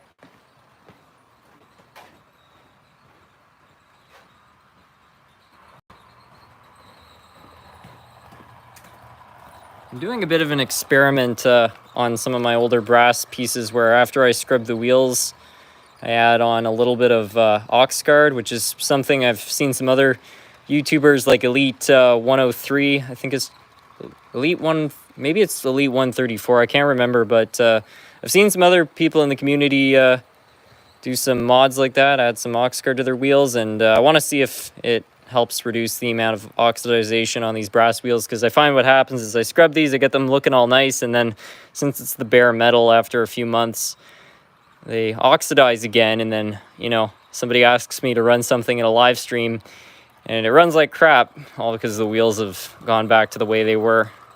I mean, the same thing happens to the commutator and other things, but the difference there is that you got that friction, so they kind of auto clean, whereas with the wheels they don't quite have that advantage. So it'd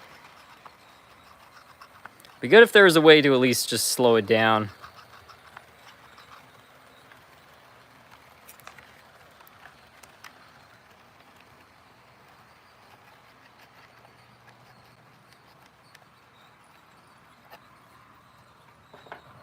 All right, got the wheels kind of cleaned. Didn't do a great job, but it should at least run slightly better than it would have without that. Let's see if it can pull these cars.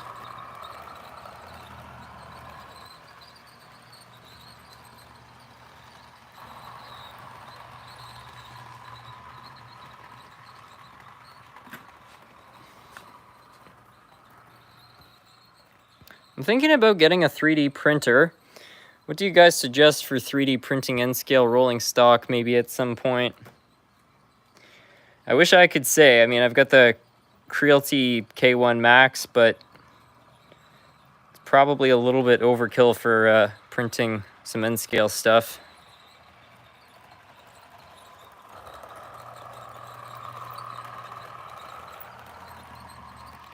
Are you talking about that bluing treatment? I think it's almost like a dielectric grease.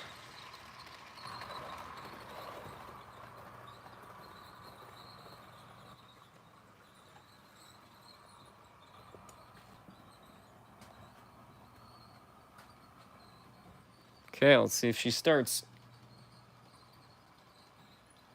I saw something happen for a while there.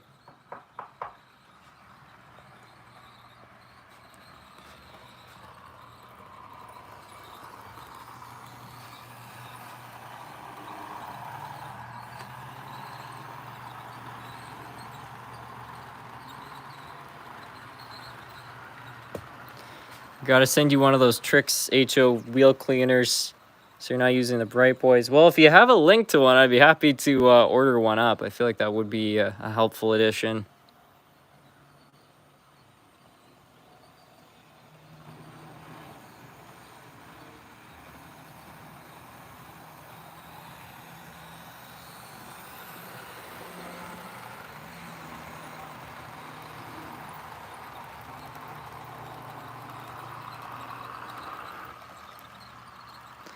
I suggest a resin printer since N-scale is pretty small. Resin is detailed, but it also lets out toxic fumes, so it's not something to have in your room. Any cubic printers are good. I've seen the results of resin printers, and I can appreciate why people want them, but that was the main reason why I decided to go with a conventional one, because I've worked with resin, you know, fiberglassing boats and stuff, and it's pretty nasty.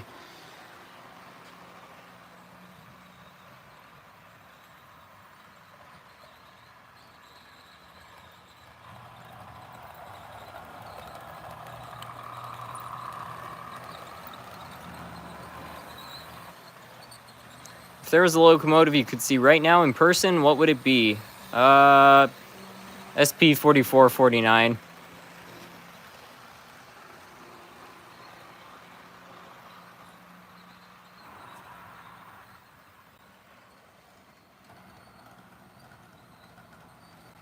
SMT, you should make a video where you build a locomotive from scratch out of whatever's in your parts bin. That'd be fun.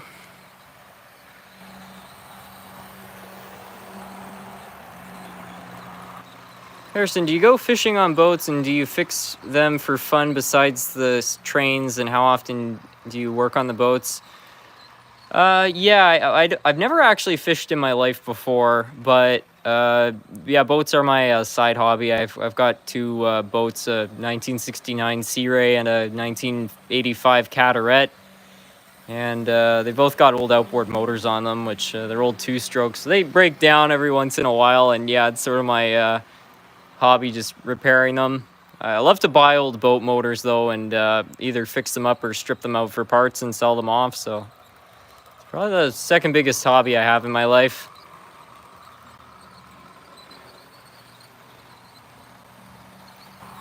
How could you have never fished? I don't know. I just never was really into it.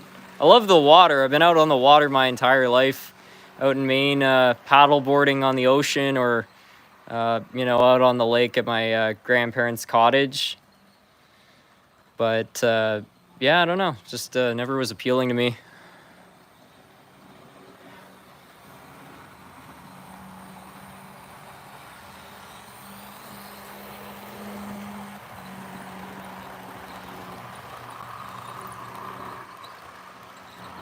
I rode behind 44, 49. In 1997, I went into the cab. In 1999, chased it 2001 to 2009, living near Portland. Has its advantages.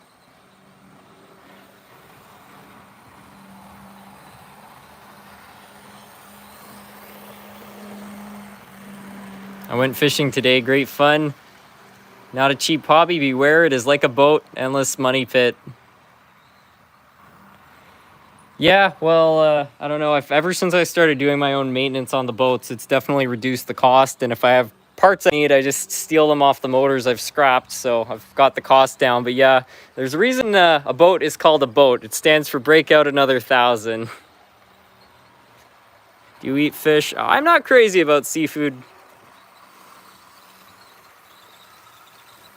You interested in aviation? I have an appreciation for aviation, but I haven't really been interested in it. Like, I appreciate the mechanical side of it. I find that very cool. I have well, I don't have any friends who work in aerospace, but I know some people who are in aerospace, so I find it interesting to hear about the sorts of things that they do.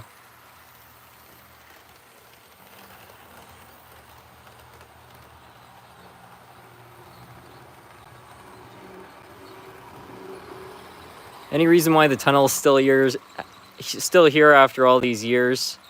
It's just nostalgia. I mean, this doesn't really have any practical reason to be here, and it's super unrealistic, but I just like it. When I was a kid and I got this thing, I was obsessed with it. It was like the nicest looking thing I had on my layout.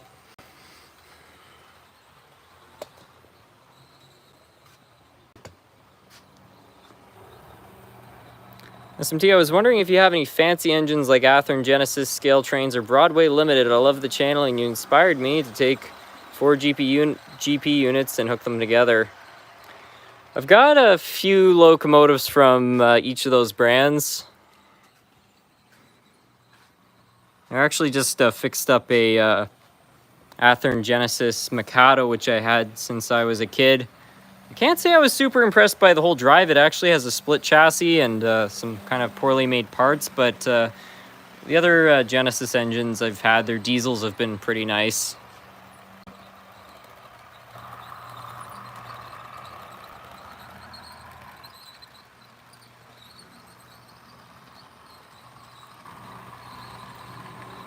Hey SMT, I have an AHM ATSF switcher that runs poor. I think the wheels have oxidized, but I'm not sure.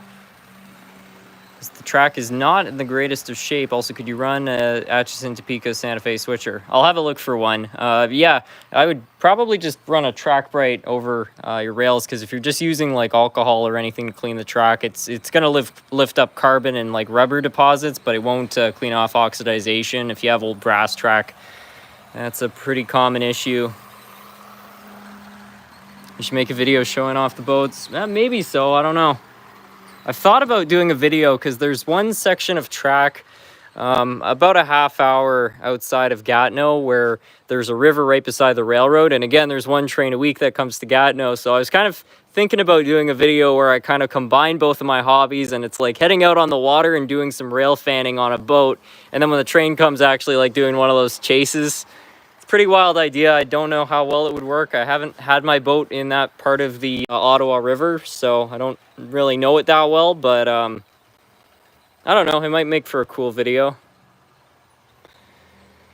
Anyways, let's see if I can find that Santa Fe switcher. I can't remember if I own one or not, to be honest with you. I feel like I have at least one. And that's kind of a Santa Fe switcher.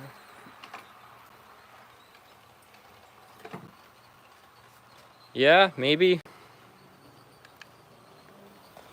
This is where most of the little switcher engines are. Well, that's a Santa Fe switcher. Yeah, actually there's two of them there. I think this is probably the most likely one to run. It looks fine.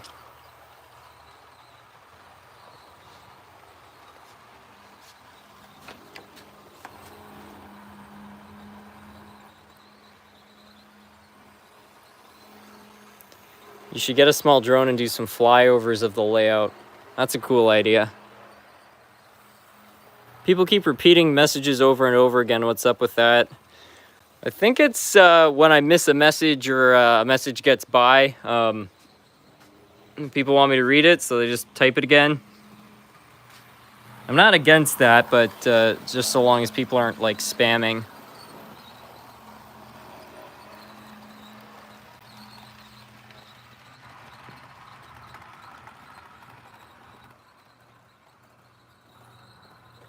You like ocean liners? I like the Olympic class, but that's about as far as my interest goes in old ocean liners.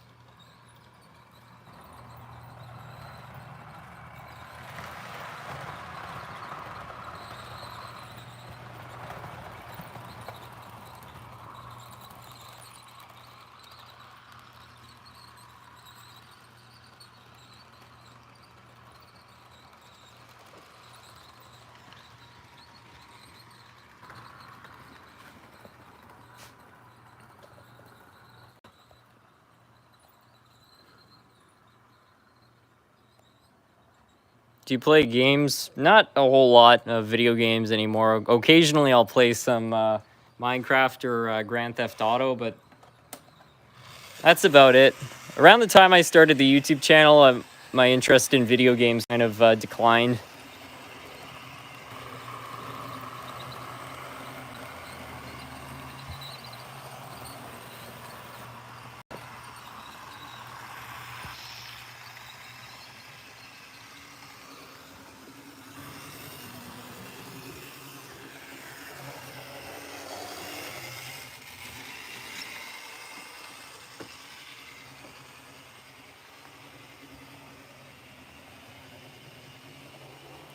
Fun fact, my Uncle Dan, who worked on a submarine for the Navy, would stop people selling, I'm not going to read that one word just so I don't get in trouble, blank on boats. There was one time where he heard about a UFO while he was using a submarine.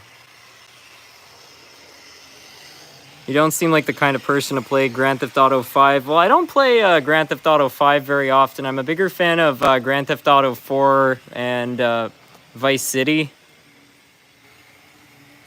But yeah, I was playing those, I don't know, back in like 2012 or something like that. Great times. What kind of music do you listen to? Mostly 80s rock.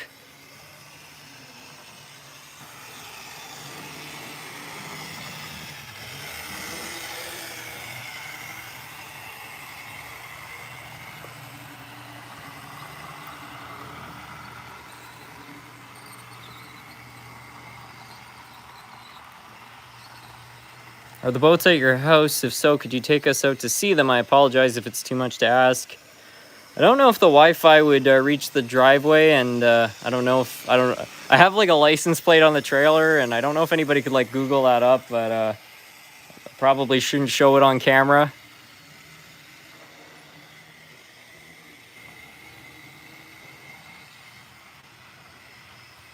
I've been using a lot of your techniques on older locomotives to service them, including the Tyco Spirit of 76 Alco diesel that I have since I was a kid. Thanks for the restoration videos. I'm glad they were helpful to you.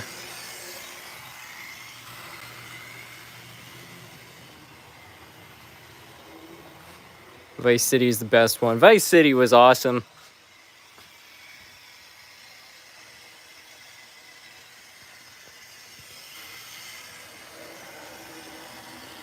Honestly, I prefer San Andreas. That's where I peaked. San Andreas was a terrific game. It was, I think, one of the greatest sandbox games out there, and like there was definitely more to do than there was in Vice City, but I just prefer 80s music over like 90s music and the cars and everything. Like that's why I like Vice City. And I also just think Miami's a really cool place, which is what it's mimicked after. So there's a lot of reasons why I think that Vice City is kind of the coolest one.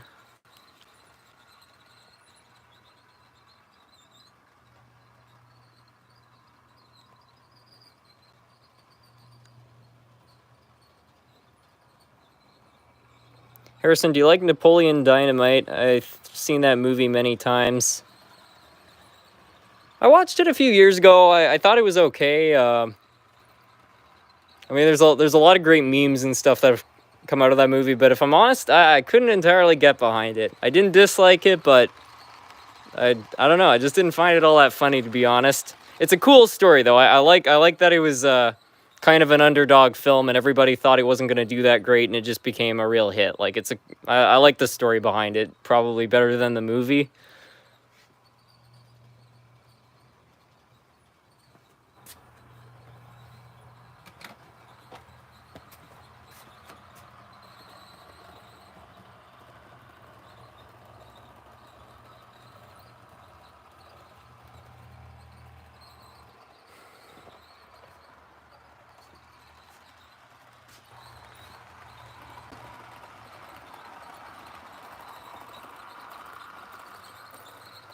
You can steal the train on San Andreas. That's true.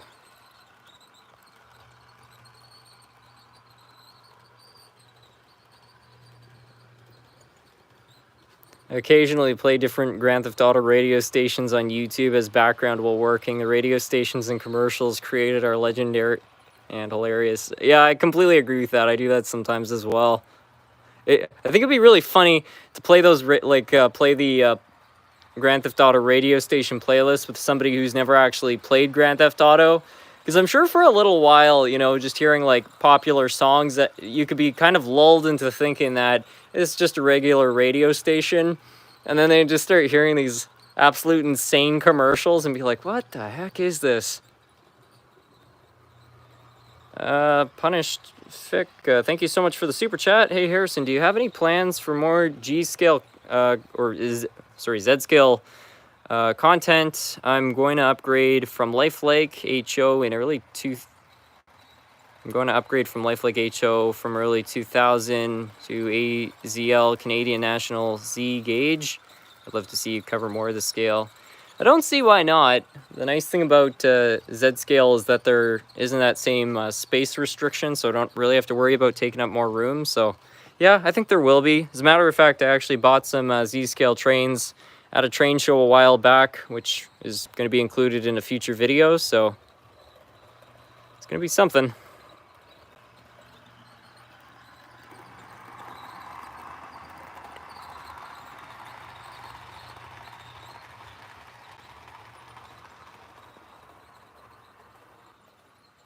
I've heard the songs too many times to the point where they sound kind of bland.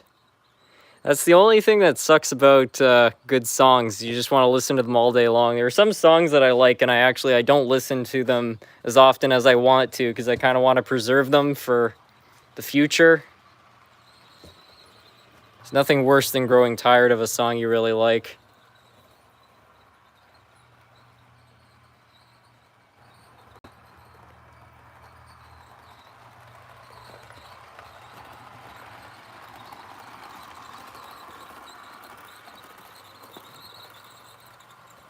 Have you thought about making a garden railroad with G-scale?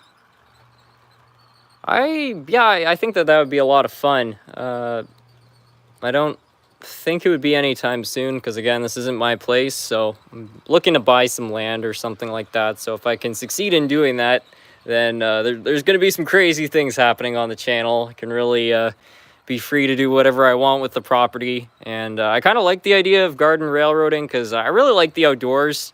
I mean, I love being down here and working with the trains and stuff, but that's the main reason I also really like boats, is because it's an opportunity to like get outside. So being able to combine the trains with the outdoors, that all sounds good to me.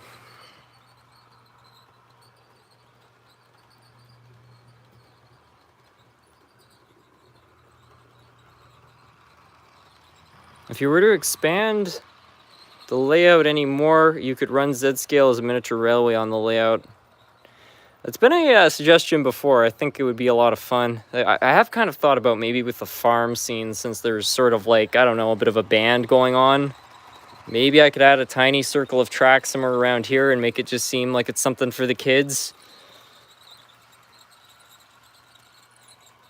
It could be one of those like ride-on trains you sometimes see at fairs and things like that. It'd be a very creative way of kind of integrating a little bit of Z-scale into an HO layout. I think the scale would be about right too.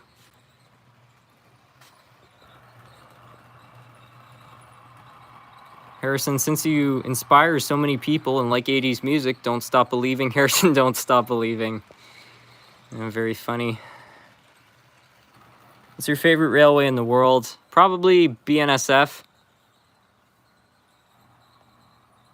I just love the paint scheme, especially the H2 paint scheme. It was so well done. I mean, I know, well, they took a lot of their ideas from Great Northern, but that was a good paint scheme too. Like they got their ideas from the right place.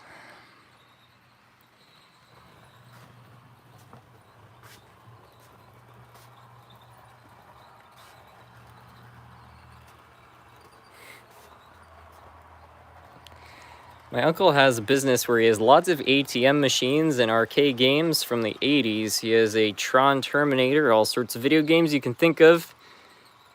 Lots of stuff. Hopefully he has a Sega Super GT. That's an awesome arcade game.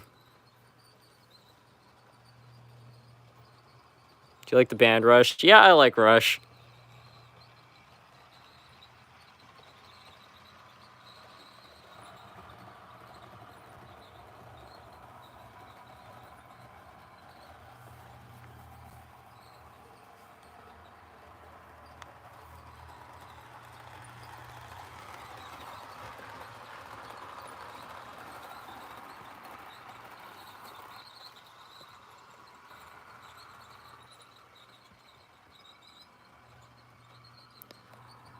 Z-scale is 1 in 220. Wow.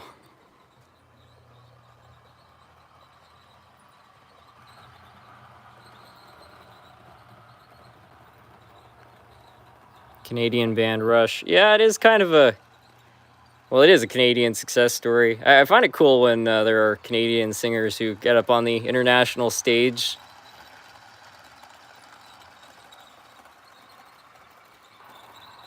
There's a guy, I'm trying to remember his name right now. He was from Kingston, and he grew up in Ottawa for a little while, and he wrote like I can't believe I can't remember this guy's name. But he grew up in he was from Kingston, and he grew up in Ottawa, and he wrote like Summer of '69 and I'm Gonna Run to You. I'm so bad with names, I can never remember anybody's name. Like I keep wanting to say Bon Jovi, but that's definitely not right. It's on the tip of my tongue. Let me look this up.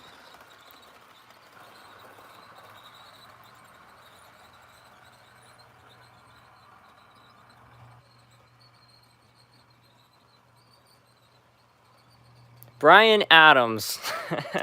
That's the guy.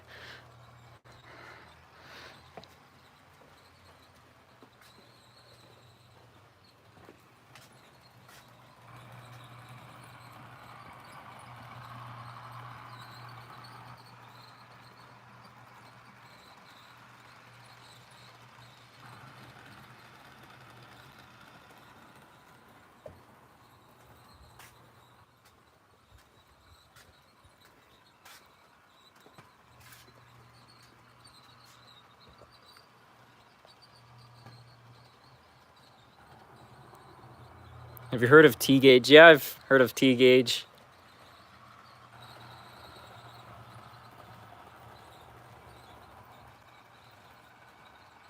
Seen him once.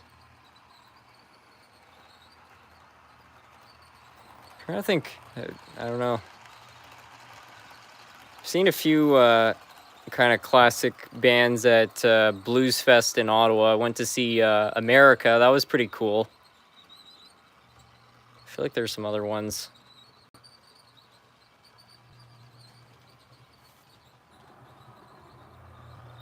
Rising the layout seems to be working great. I think so. It's definitely a lot more comfortable to work on, and the camera angle is a little bit better too. Harrison, what was the video game that you said you want my Uncle Dan to have? I could ask him and let him know if he has the game or not. Does it have special features? Oh, it's Sega Super GT. It was like an arcade racing game from the 90s. It's pretty common. I've definitely seen it in a few arcades, but when I was younger, going to Old Orchard Beach in Maine, they've a huge arcade there, and this one day I was walking through and I saw the cabinet for the first time, and I don't know why, but I became obsessed with that racing game, and I actually rebuilt it as like an emulator. So yeah, I've spent a lot of hours playing that over the years. I usually if ever I'm having like a party over here, I'll usually set up the Sega Super GT emulator, and people always have a lot of fun with that. It's a hard game to play though. I wish I could find Daytona USA somewhere. I've never played Daytona USA, but I think it actually used some of the same racetracks as Sega Super GT. If I'm not mistaken, I think that they might have reused a few of them.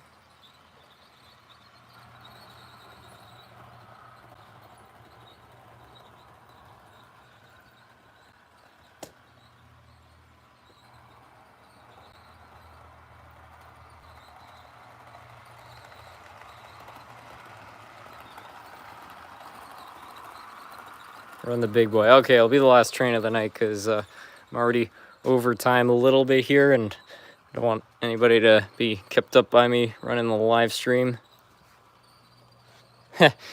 Every live stream I always lose the big boy, so to prevent that from happening, I was like, okay, I'm just gonna put the big boy over here on the layout, and then I definitely can't forget it. And now when somebody requests the big boy, I go back to the shelf looking for it.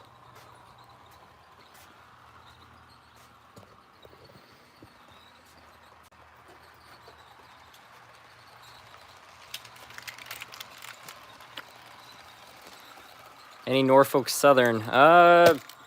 Couple Norfolk Southern engines.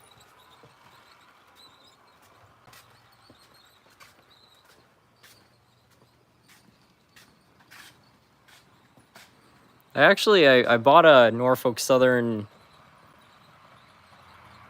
I can't remember what engine it was, but I bought one from Walters a couple years ago. But I bought it, I think, about 2 weeks before the famous derailment happened, and so it arrived in the mail, and I was going to do an unboxing video of it, but I don't know, just with all the stuff going on with Ohio and everything, I really thought maybe it would be kind of in poor taste to make a video about a Norfolk Southern train at that time. So yeah, I don't know, still in its box.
Also, have you seen Journey?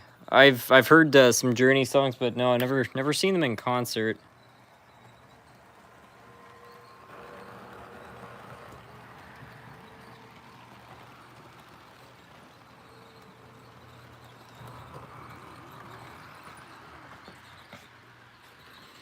I find like the Blues Fest lineup, they usually have a few classic artists, but I find most of the music that they play at Blues Fest is pretty modern. So they had like Pitbull and like Jack Johnson and stuff over the last few years, and that's all very cool, but I don't know, again, I prefer the older bands.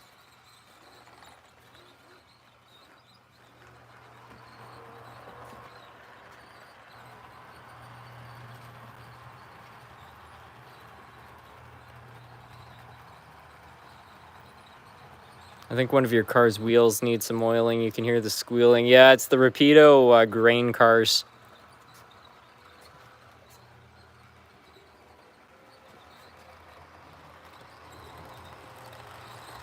How are you enjoying the Australian NR class locomotive? It seems like a really cool unit. So far, I love it. It runs really well. It doesn't seem to have any derailing problems. Yeah, there's nothing bad to say about it so far.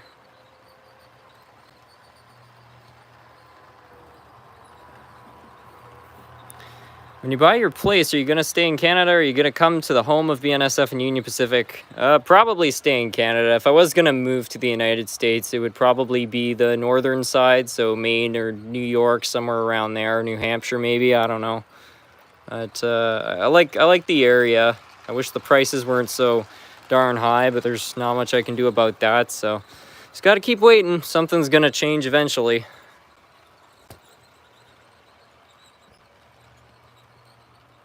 Squeaking is kind of funny as it gets louder and quieter. Yeah, that's true.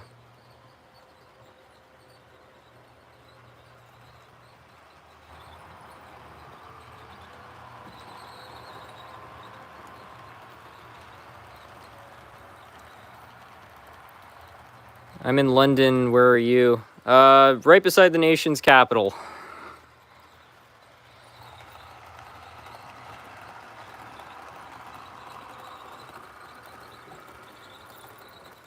Why New York? Because it's pretty close to the rest of Canada.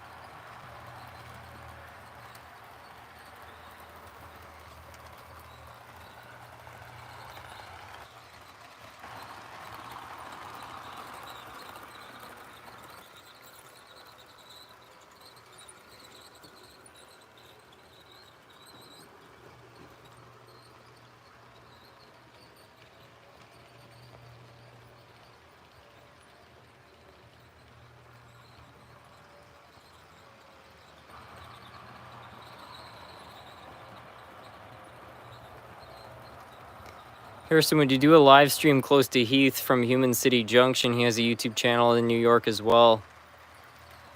Well, I was referring to New York State, but it was only after I wasn't aware he was from New York City, or at least from the area. It was only after I did my video of visiting the Red Caboose that he reached out, and he was like, I wish you had told me you were in the area. I would have been happy to do a video with you. So I wish I had known. I would have been happy to, but alas.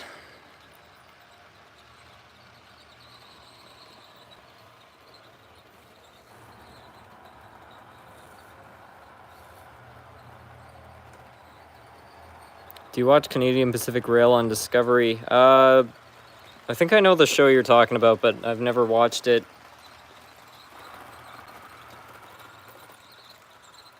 SMT, is that a fire extinguisher in between the two white poles in the middle of the screen? Yes, it is. I installed that a few years ago. I mean, I don't think that there's anything down here that's like a major fire hazard, but if ever something just went south a little too quickly and I was having a problem, it's just good to know it's there. Especially too when I'm working in the garage with things that might have gasoline or anything in them. If ever anything goes wrong, at least I got something.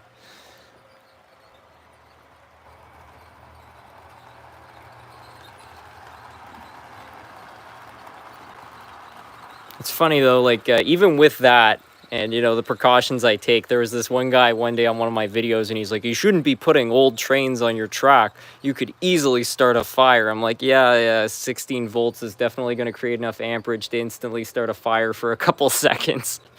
Yeah. I'm not saying it couldn't happen with 16 volts, but I don't know. I feel like you'd have to be adding continuous power to a motor for a really long time for something like that to fail enough. I've seen a lot of motors burn up. I haven't seen any actually ignite.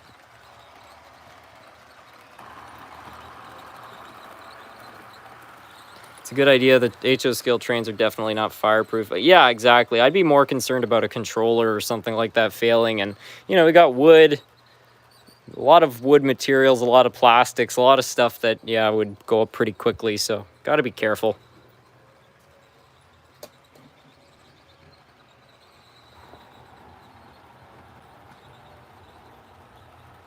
My train is making a funny noise. What should I do? Well, the number one, those old trains are dangerous. I guess. For stopping noise, add oil to it. Oil is usually the salt, like the solution. Could be parts are contacting each other, like moving parts or rubbing up against the shell or something. That's one thing that can also make noises, or unbalanced flywheels that can also cause some funny noises. But I find oil's usually it. Laugh at it.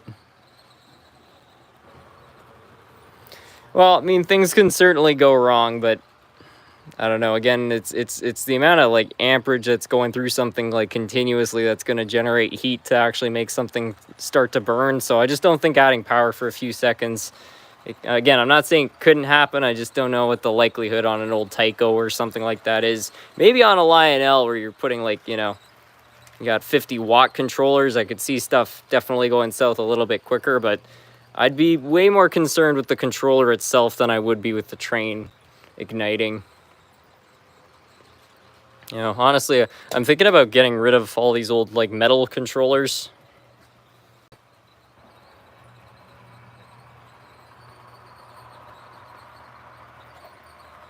Let me go find one.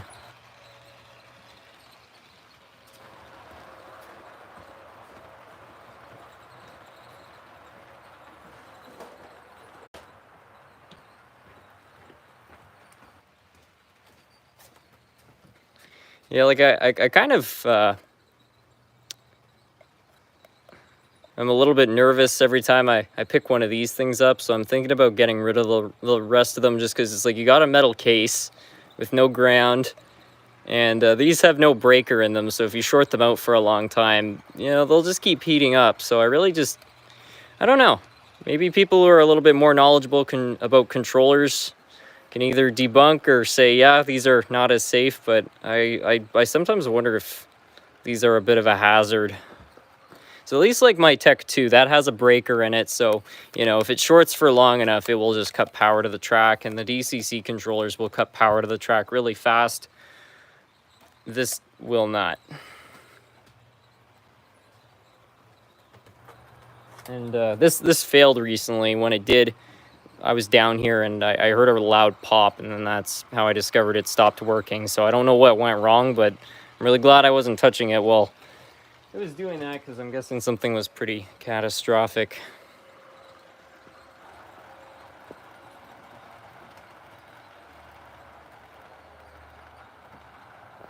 Harrison, do you think you'll be downsizing your engine/rolling stock collection anytime soon? In some ways, a couple months ago at a train show, I got rid of a whole bunch of different things, and I still have some stuff left over from that, so I think I'm going to give the rest of it away in a video. But that's not to say I'm not going to add new stuff on. There are all sorts of things I want to add to the collection. I just don't want to be holding on to stuff that's really redundant. Like, there are some project engines I've had for a couple of years. Nothing has happened with them. And if they're not active projects, they're just taking up space and somebody else could be enjoying them. So yeah, I don't know. I'll go through and figure out what I want to have here and what might be nice for somebody else's collection. What kind of camera do you use? I see you have a light umbrella. There's 3 of them down here. The camera I usually use is just an iPhone 11, but I also have a Canon 80D just because that has optical zoom, which is sort of nice for working in like macro shots and things like that.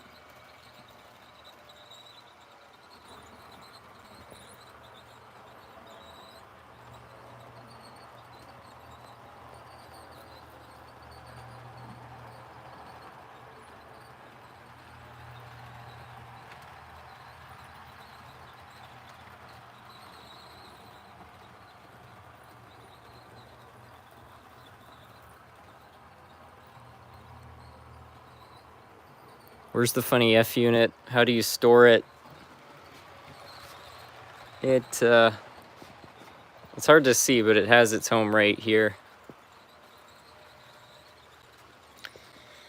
Anyways, I think I thought you had a DSLR. Well, the Canon 80D is a DSLR, but the iPhone 11 I think is technically a DSLR as well because it has 2 lenses. So it technically has optical zoom. I just don't like it because when it's shifting between the lenses, you get these weird just sort of frames where the angle changes, and I don't really like that. Whereas the Canon has a real lens, so you can actually adjust it, and it just looks a little better. But for lighting control and stuff like that, the iPhone actually does a better job. The technology is just developed a little bit more.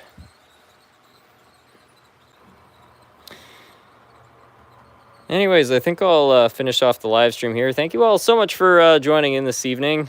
I had a lot of fun running trains and chatting about all sorts of different stuff. So I appreciate you all for joining in this evening, and I think we'll call it a night.